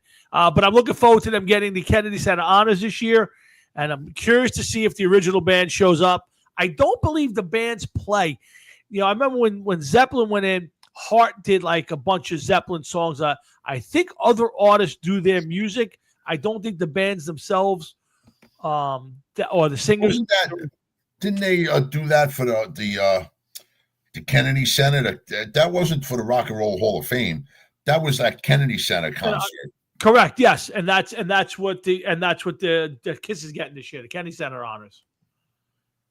So I'm looking forward to that. I want to see if they do it right, and they, Gene's 76, Paul's probably the same thing. I think Ace is even older than that. Not Ace. Peter's older than that, I believe. I'm curious to see if they drag their old ugly asses out there together and accept the honor as the original band. I'm curious to see how that goes. It'll probably be the first time I've ever watched the Kennedy Center Honors. Stallone's getting one. Kiss, a couple other people. So I'm looking forward to that. But that's down the road. In the meantime, we still got about a half hour left of the show. The Giants are, I believe, losing 3-0 to the Eagles right now. I got the game on DVR. I'll get when I get off the air. I'll jump on it, I think. And but Jeff, there was another thing you wanted to bring up this week. You know what? Let me get your take real quick. Then I want to do our top 15 hockey. We'll run through that to close the show. We were talking about Carmine and all that, but you give me your perspective on the Jets. I mean, it's bad enough they're 0-5. They're the only winless team in the league. It's the same painful Jets we've watched every year. Too many turnovers, too many penalties. Not enough spirited play. The big guys not stepping up. what does it take to change this for Aaron Glenn? And if this goes as ugly as it goes, does Aaron Glenn get another chance? What do you mean get another chance? Does he get another year? Does he get another chance someplace else? No, does he get? I think most coaches get another chance no matter what happens. And I heard some rumors that Rex Ryan is in the mix to get the Dolphin job, which I think is crazy. But that's the whole other story. Well, that's just going to be sheer entertainment. Yes. And as far as other chances, I can't see how you let Aaron Glenn go after 1 year when you only had him one. See, certain coaches that have been with the New York Jets, I feel as though that you can make excuses for. Okay, when you had Robert Saleh, you didn't have a quarterback, and the team was slowly inching in the right direction. They were getting a little bit better, but it wasn't fast enough. Now you got Aaron Glenn, who's also a defensive-minded coach. Every coach the Jets hire is a defensive-minded coach. He has one wide receiver. There is no second wide receiver on the team. They got rid of two wide receivers, in Malachi Corley and Gibson. That you didn't even try to replace them. You didn't even try to find somebody. And it's like you got a quarterback that can't throw. You have some talented players, and you're just not capitalizing on the talent. Sauce Gardner, I wish they tried to trade him, man. Like, it's too late now to trade him. Giants are actually winning right now 7-3 in the first quarter. So we'll see how that plays out. But go ahead, Jeff. Sorry. Oh, they're a team, man. Like, where do you start? What do you do? I hear that Fashiono is not panning out his plan so far. He's not doing so good. I don't know. There's just so many issues with that team. There are. But now the question is, let's say they win 2 games the rest of the year, okay, and it's not his fault. But if the problems that they have, I'm not talking about talent-wise. Forget about the talent ever. You can't expect them to change over a roster in 1 year. That would be foolish. My question is, if they keep shooting themselves in the foot with penalties, turnovers, lack of desire plays, is there a chance, or as a Jet fan, would you call for Aaron Glenn's head, or do you say no matter what, I got to give him 2 years? Oh, he has to have more than 2 years. He has to. I agree with you. I agree with you. I think it's impossible. You didn't give him enough on the roster. How could you blame it on him? Make it his fault. Now, I do on the roster. I do think I question some of his in-game moves that I've seen. I don't love his. He talks tough. He says I'm a Parcells guy, and then he lets these guys get away with it. Now, I thought opening day, the kid fumbled the ball. He's off the roster and gone. I get that. That was a message move. And then I watched these guys just sleepwalk through some games and shoot themselves in the foot, and it doesn't seem like anybody's paying the price. So I want to see more of him as an X's and O's guy, but I definitely want to see better play. If this team continues all year to shoot themselves in the foot, then I got to go, where's the motivation? Like, what are you doing to fix this? So that's the only thing I'll say. Yeah, well, listen, it's 5 games in. Like I said, there was 3 games that they were close. They haven't done much to take the next step forward. They got to force some turnovers. They don't have any. They got to be winning. They have to win. Yeah. I mean, listen, there's a list a mile long. The penalties. So they got rid of this kid Gibson. The guy fumbled the ball. They got rid of Gibson. Okay. Yeah. I could see that to an extent. You got rid of him. You showed that you weren't going to take no bullshit, and then you haven't done anything like it since. Okay. But with the way that they have been playing and all the penalties, what are you doing to cut down on the penalties? Well, that's my biggest beef. Yes. These are guys that, you know what? No matter how good you are, you made a penalty. You had 3 penalties this game. Just stay home next game. That's all. Yeah. You're not even playing. You're not even suiting up. Don't even come to the stadium the day of the game. I'm with you. I'm not. I think that's the part I want to see from Aaron Glenn. I want to see the Aaron Glenn who says he's a Parcells disciple and he's not taking any bullshit. and Frankie, they do have a tight end. I like this kid Taylor that they drafted. He's done a decent job. Yeah, he's Was good. it Mason Taylor? His father is Jason Taylor. Yeah. Yeah, and his uncle was also Zach Thomas. His uncle Zach Thomas, the linebacker. So he's got some good blood. I've seen some decent stuff out of him. Haven't seen much else out of anybody else, to be honest with you. So, No, I have not. what are you going to do?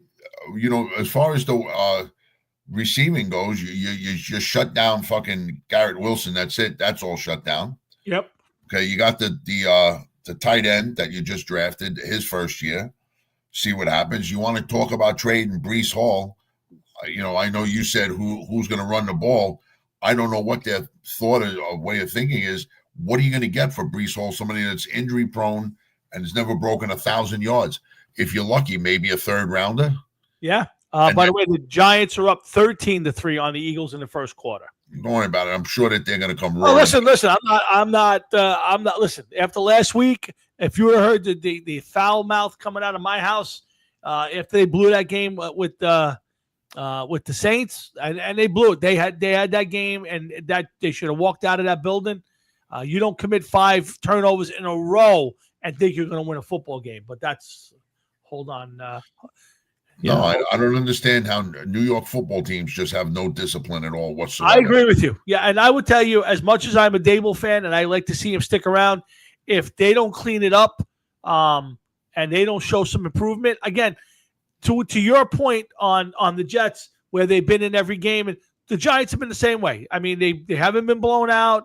It wasn't great against the Chiefs, but it was close for a while. Last week was super disappointing because not only did you lose, but you let them run off 20-something points, and you didn't even feel like they were in the game after the second quarter. So that's a bad job by the Giants, and you can't have that. If that keeps up, Dable's history, and we're going to see a new coach in here. And I'm tired of new coaches, Jeff. I got to be honest with you. I want a coach to do well and be around for 10 years. I'm praying for that for the Giants.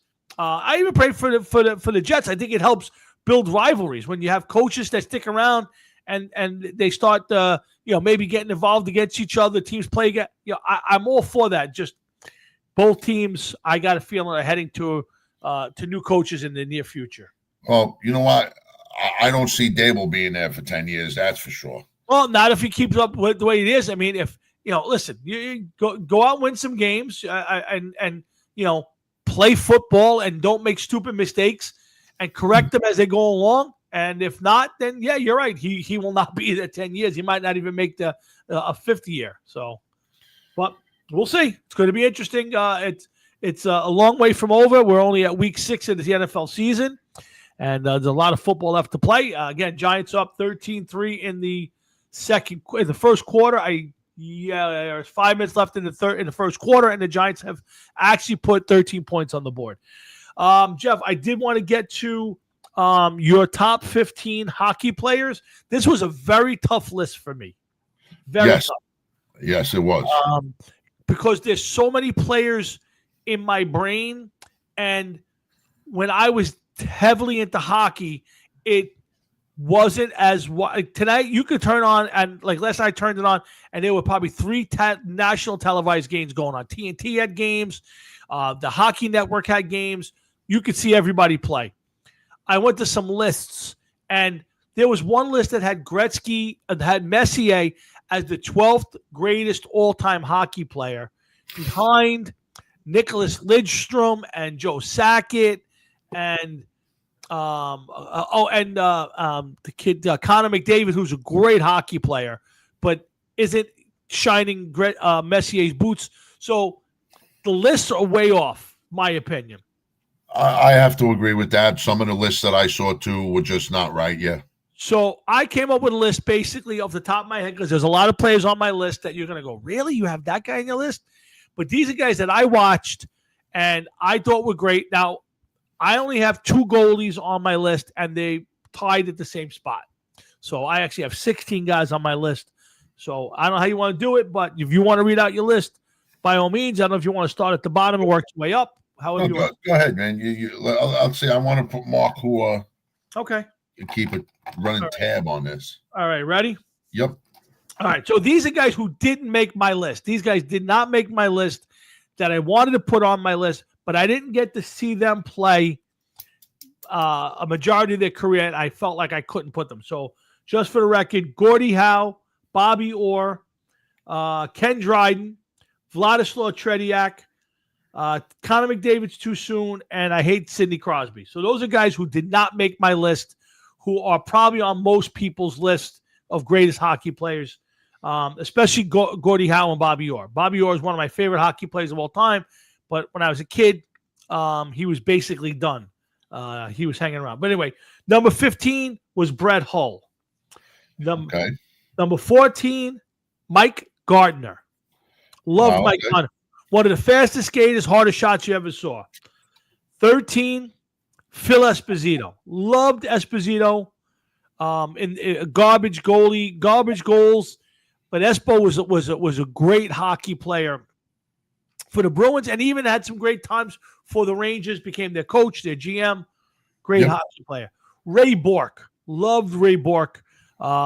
Fantastic with Boston, and also with later on with Colorado. Ray Bourque. Number 11, Brian Leetch. Brian Leetch is one of the best players I ever watched play. He played in a tough spot and was probably the best player on the Ranger teams that had great players. Even though Messier was there, Brian Leetch was the best player on that 94 Ranger team. My number 10 player, again, two guys, Patrick Roy, who's probably the best goalie I ever watched, and Dominic Hasek, who's right there with him. Two great goalies. Number 9, Mike Bossy, the perennial sniper, one of the best shooters. I hated Bossy because I hated the Islanders, but Mike Bossy was a great, great hockey player. Would probably be even more famous had he not played for the Islanders in an era where you had to watch it with on WHT or whatever cable system that was back in the day. Number 8, one of my favorite hockey players, Mr. Steve Yzerman. I love Steve Yzerman, great hockey player.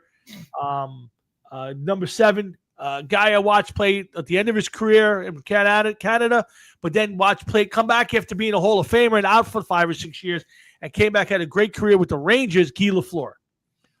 Love Guy Lafleur, great player.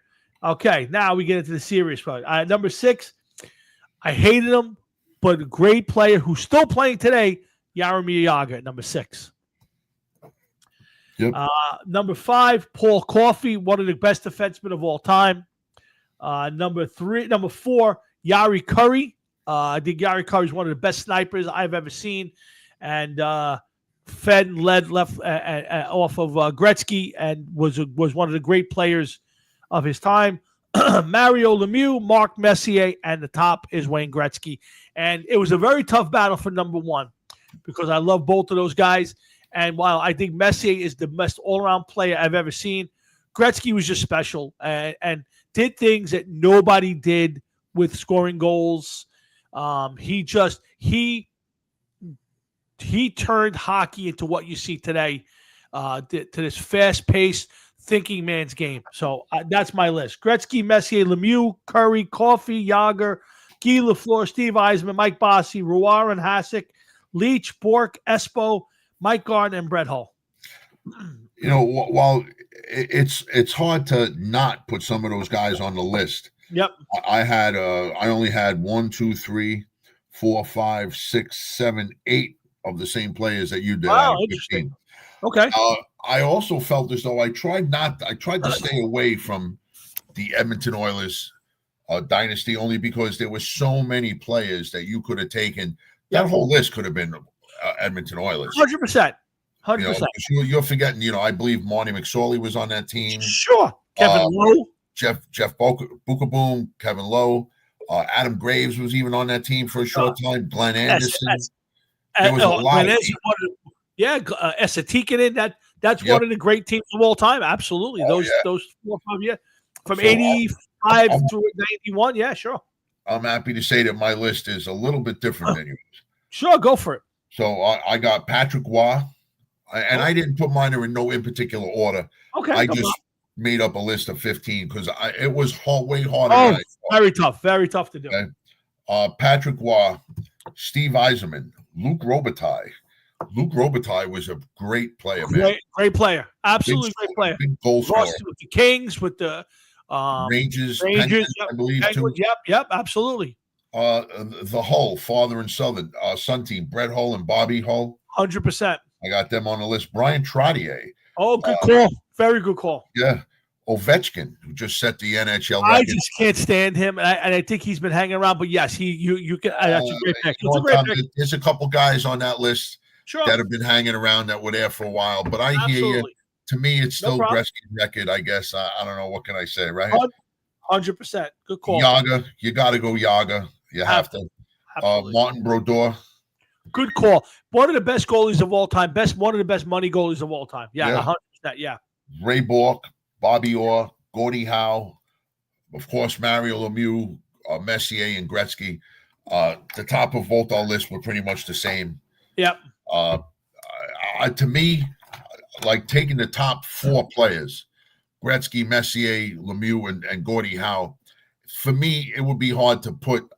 I got to say that I would pick, if I had to pick a player, it would be Messier. Yes. If I was starting a team, but I could see an argument for Lemieux, Gretzky. Who knows what Lemieux would have been if he didn't get sick? If he didn't. Correct. Sure. 100%. Yeah. Gordie Howe. I mean, God, would he play from when Jesus was in high school? I believe. Yeah. Yeah. You know, he played a long time. I forget how long it was. And I think he played over the parts of 5 decades. He played one face-off with the Detroit Red Wings, I believe, and that's how he ended his career. Very true. Yeah, the guy played for. I think he played into the 80s with the Houston Arrows, and then yeah, I think he came back for a game or a face-off or something. Yeah, he came in for a face-off, and then what was it? He played in the WHL. Yep. Yeah, the Hartford Whalers. Yeah, he played with his sons on both. Was it Mark Howe and what was the other son's name? Mark, he died. Mark, Gordie, and there's a second son. Mark Howe had a good career, and then it was I can't think of his name. But yeah, I mean, listen, there's no issue with Gordie Howe. There's no issue with Bobby Orr. I mean, these are guys who are legends. I always try to keep my list of the guys I saw because it's too easy to go to those guys.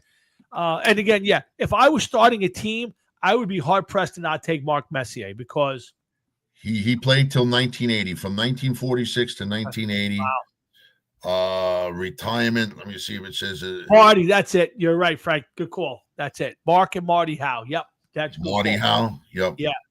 Good. Yeah. Again, you know, there's a lot of great players from that era that that you're bringing up. I mean, you talk about Trottier. How about a guy like Ken Mara wins the Olympic gold and then goes out and wins 4 Stanley Cups, one of the best defensemen of all time. I mean, there's a lot of names on there. There's a lot of names from that era that you can go to. I didn't even talk about like guys like Fedorov and. Fedorov was a good player, but he wasn't as a big a scorer as people think. He didn't have the numbers of some of these other guys. He wasn't a 500. No, I think he was probably in the. There's a lot of guys like Dino Cicerelli and Mike Modano and there's just so many guys that Marcel Dion was a guy that I wanted to put on my list. You know, who just were great players. It's amazing. I was sitting back today and just kind of come up with all the names of the guys, and boy, it was tough. And by the way, it's 13-10 Giants with about a minute and change left in the first quarter. So anyway, but yeah, that was a fun list. It was a lot of fun to go back and look up some of the names. Just for the record, as far as Sergei Fedorov, 483 goals in the NHL. Yeah, 696 assists. A little under 1,200 points. That's a pretty good career. And he is, just for the record, also he played for the Ducks, Blue Jackets, and Capitals. He is 55 years old. I didn't think he was that old. Well, I never would have thought he was that old. Wow. Yeah. Well, I got bad news for you. Yeah. All the list that we just made, half those guys are dead, and the other half are security. No, I got you. Believe me, I got you. I that's the funny part of the list. Now I'm going, holy cow, all the I don't watch enough new hockey. I know Nathan McKinnon's a great hockey player for Colorado. I know that McDavid's a great hockey player. I know there's some really good young players. Draisaitl, there's some really good hockey players. I just don't know enough. I don't watch enough everyday hockey to pick from this generation of players. So I kind of kept it to the guys I watched up until the early 2000s, and I kept it that way. It just that's my wheelhouse for hockey. Baseball, I can talk to you about the new guys. Football, obviously. Baseball's a different sport. Hockey, the guys that play hockey, and I know Frank Catalano's a big Ranger fan, so maybe he could shed some insight on this.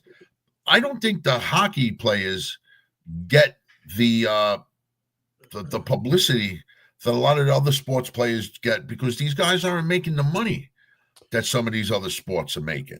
Yeah, and the problem is, why is anybody going to pay attention to them when they're not making $50 million a year? Well, that's one, but the big problem for the hockey player is they don't draw the ratings. People don't watch hockey, so the advertisers don't flock to them. People aren't running to them like the football players or the basketball players. Yes, it's a money issue. I agree with you. Well, a big part of it. But the problem is, you don't run and grab Connor McDavid for a lot of national stuff, because who knows who Connor McDavid is? Nobody's watching him every week. People knew who Gretzky was because he was Wayne Gretzky. But you know what, too, Tom? It was also a different time. The only time they show hockey on regular TV is during the Stanley Cup, the playoffs. And it's just during the Stanley Cup. I don't really see, not cable channels. Cable channels, you can find it. Regular TV. And I don't even think if they showed all of the Stanley Cup. No, I know in the winter time, I think it's Channel 4 has either a Saturday or Sunday afternoon hockey games. They show national games. Fox used to do it for years. I did a ton of Fox games. I think NBC does it now, but that, just to your point, they do it, and you have no idea it's out there. Nobody watches.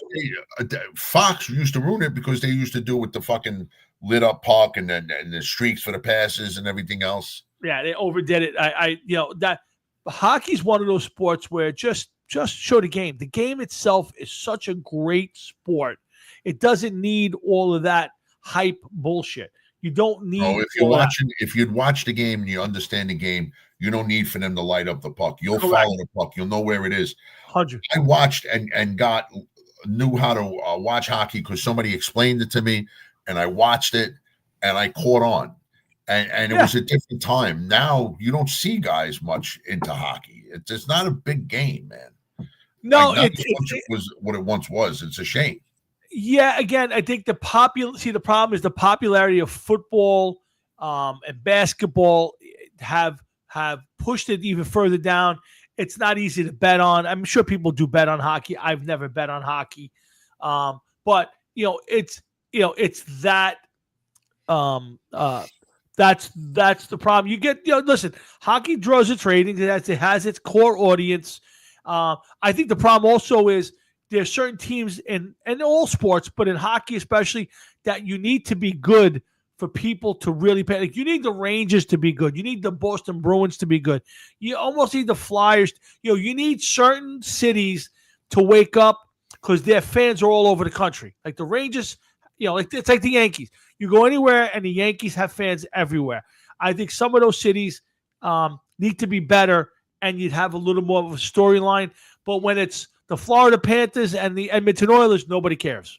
Well, because look, they drew a line, so it's almost like they're completely diagonal from one another.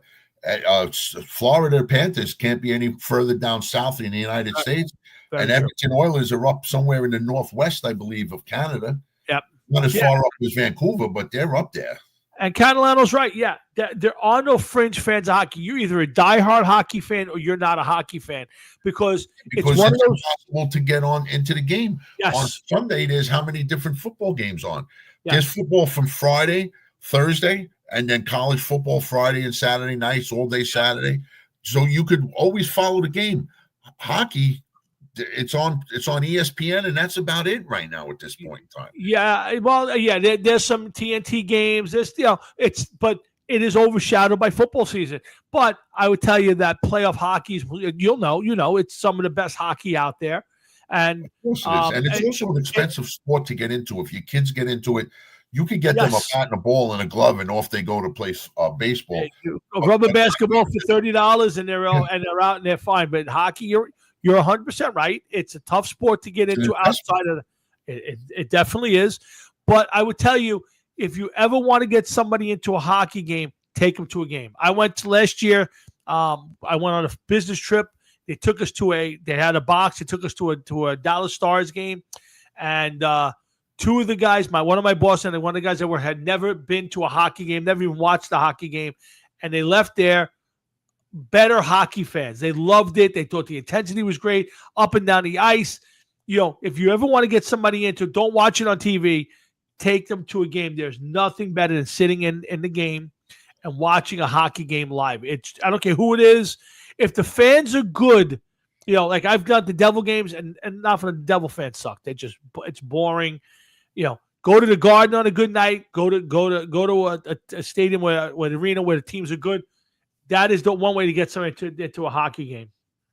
Well, you know what else has changed with hockey? There's no more. There's fighting is not what it once was in hockey. Yeah, listen, the hitting, right?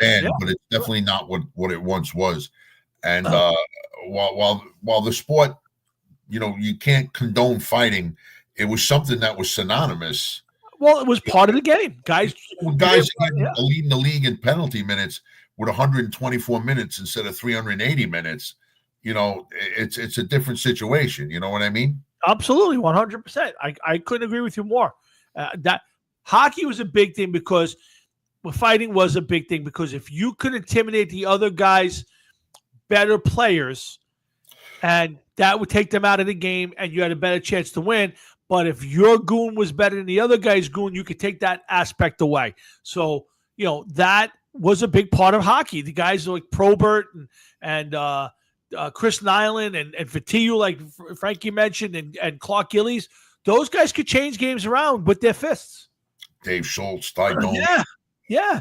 Those guys could change. Yeah, those guys could change.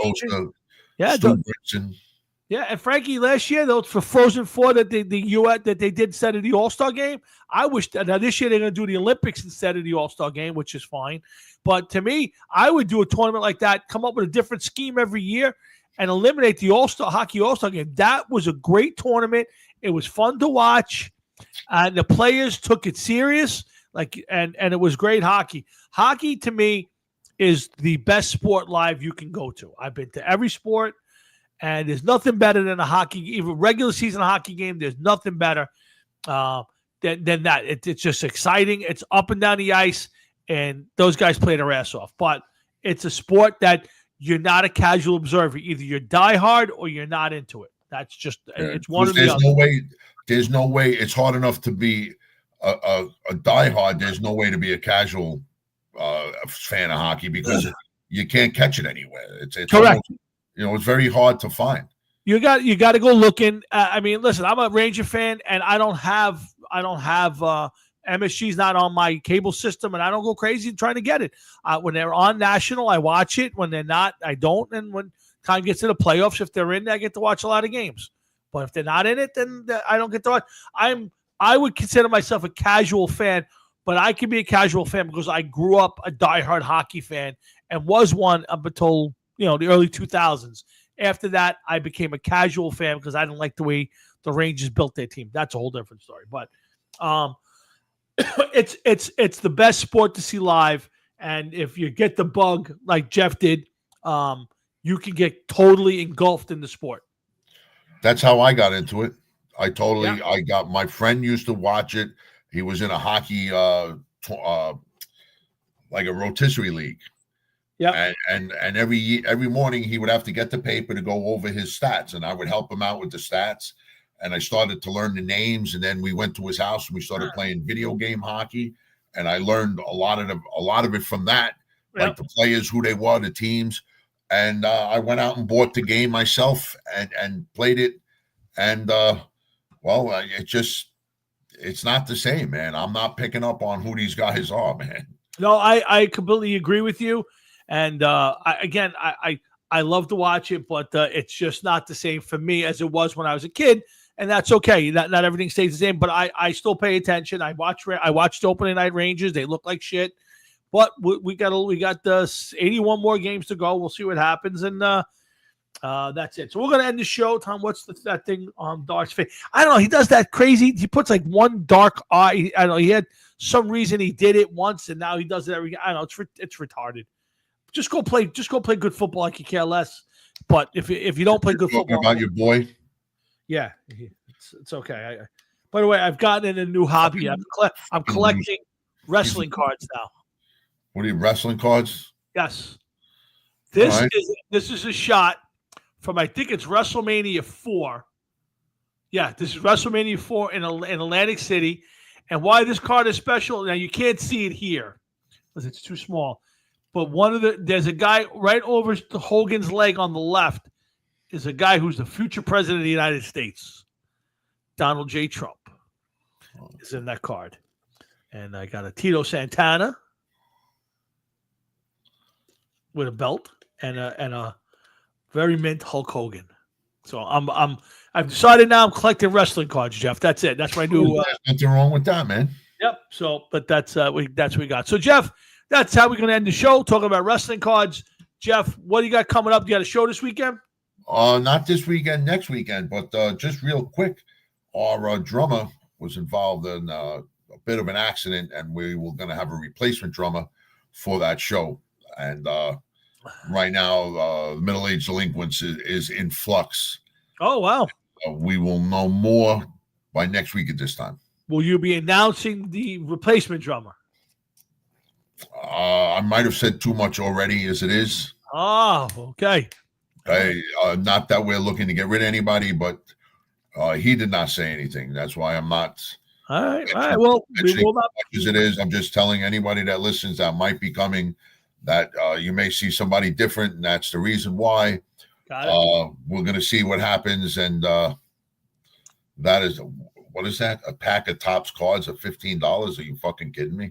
Yes. A pack of Topps cards are ridiculously expensive. I just bought but again, I went and bought my grandson my new thing is I'm collecting cards for him, but so every year since he's been born, which is 2024, I buy him the entire Topps set, which I got for $50. But yes, you can go buy boxes of some of these cards, and they're ridiculously priced. There are boxes of cards for $300. It's no, yes, not Topps, but there's Jeff. I've gone to some shows. I've gone to a few stores, and I bought him a card my son wanted to get for him. It's one card. It's a Jalen Brunson Knicks card. It was $300. Here's the problem I have with buying cards. Okay, you could buy as many cards as you want, and you could spend as much as you want. Yep. Try to sell that card. Listen, 100%. There's no doubt. But if that's the road that they're taking him down, I will buy in. I will do my best to support that. I'm not buying a car like that every week, but once a year for a special occasion, if there's this particular card that is designed for his collection, we could talk about it. But I actually passed by DeLuca's about a month ago, and Enzo, you know Enzo DeLuca? Yes, of course. Okay, so Enzo DeLuca and Sal were outside, and they sell. Enzo has a quite the collection of baseball cards, and he was putting out a bunch of random stuff like a half a box of this and a half a box of that. So I spent a few dollars and I bought it, and I just gave it to my son, and he put it in the bag, and he said, "I'm not going to ever open them." And when he gets to be old enough, he can decide what he wants to do with them, open them up, or do whatever he wants with them. So tell him to eat the gum. But yes, Enzo and Sal are there Saturday and Sunday outside, and they open up the store and sell things. And I don't know how much they do inside, but there's a stand outside. They sell all sorts of cards and old time stuff. And if you're in the neighborhood, go inside the store, or you couldn't go inside the store? I did go inside the store to pay. The store looks pretty much the same, except extremely old. Pretty much the same, except what? Except very old. Like it's like, I can understand that, and I would love to be there the day if they ever decide to like let people just walk through the store before they sell the store or close the store down. Uh-huh. You know, I just I see was what it's taken like. by how small it was. Like I walked in that store many times, never felt like I walked in. I felt like the walls were closing in on me. It was so They were small. going to get claustrophobic. Yes, it was so small in there. But again, I haven't been in that store. It's got to be 30 years. I can't remember. I was probably back in the day when I lived in the neighborhood after I got married the first time. It was probably the last time I was in. That's you're talking about 1991. Yeah, you hear that? All right, Hefe, I'm gonna let you go. Yeah, I know got you to gotta take do your business. Go do your thing. I'll say goodnight to everybody. As always, Hefe, I'll see you off the air, and good luck with your pee. All right, man. Later, guys. All right, guys. Bye. All right, so guys, that's how we end the show tonight. Thanks for tuning in. I want to thank Frank Catalano, Carmine Glorioso, Paul Gill, Matt Salitri, everybody else who checked in on and off the air. We thank you very much for tuning in. Go watch the Giant game. Good luck to my Giants. I want to say thank you all for tuning in tonight. I hope you have a great rest of your night, a great rest of your week, a great weekend, and a great next week. And I'll see you all back here next Thursday night when Jeff and I get back to do it all over again. So again, for Jeff Towinski, myself, and everybody at Hard Rocket Sports, have a great week, and we'll see you next Thursday night. Good night.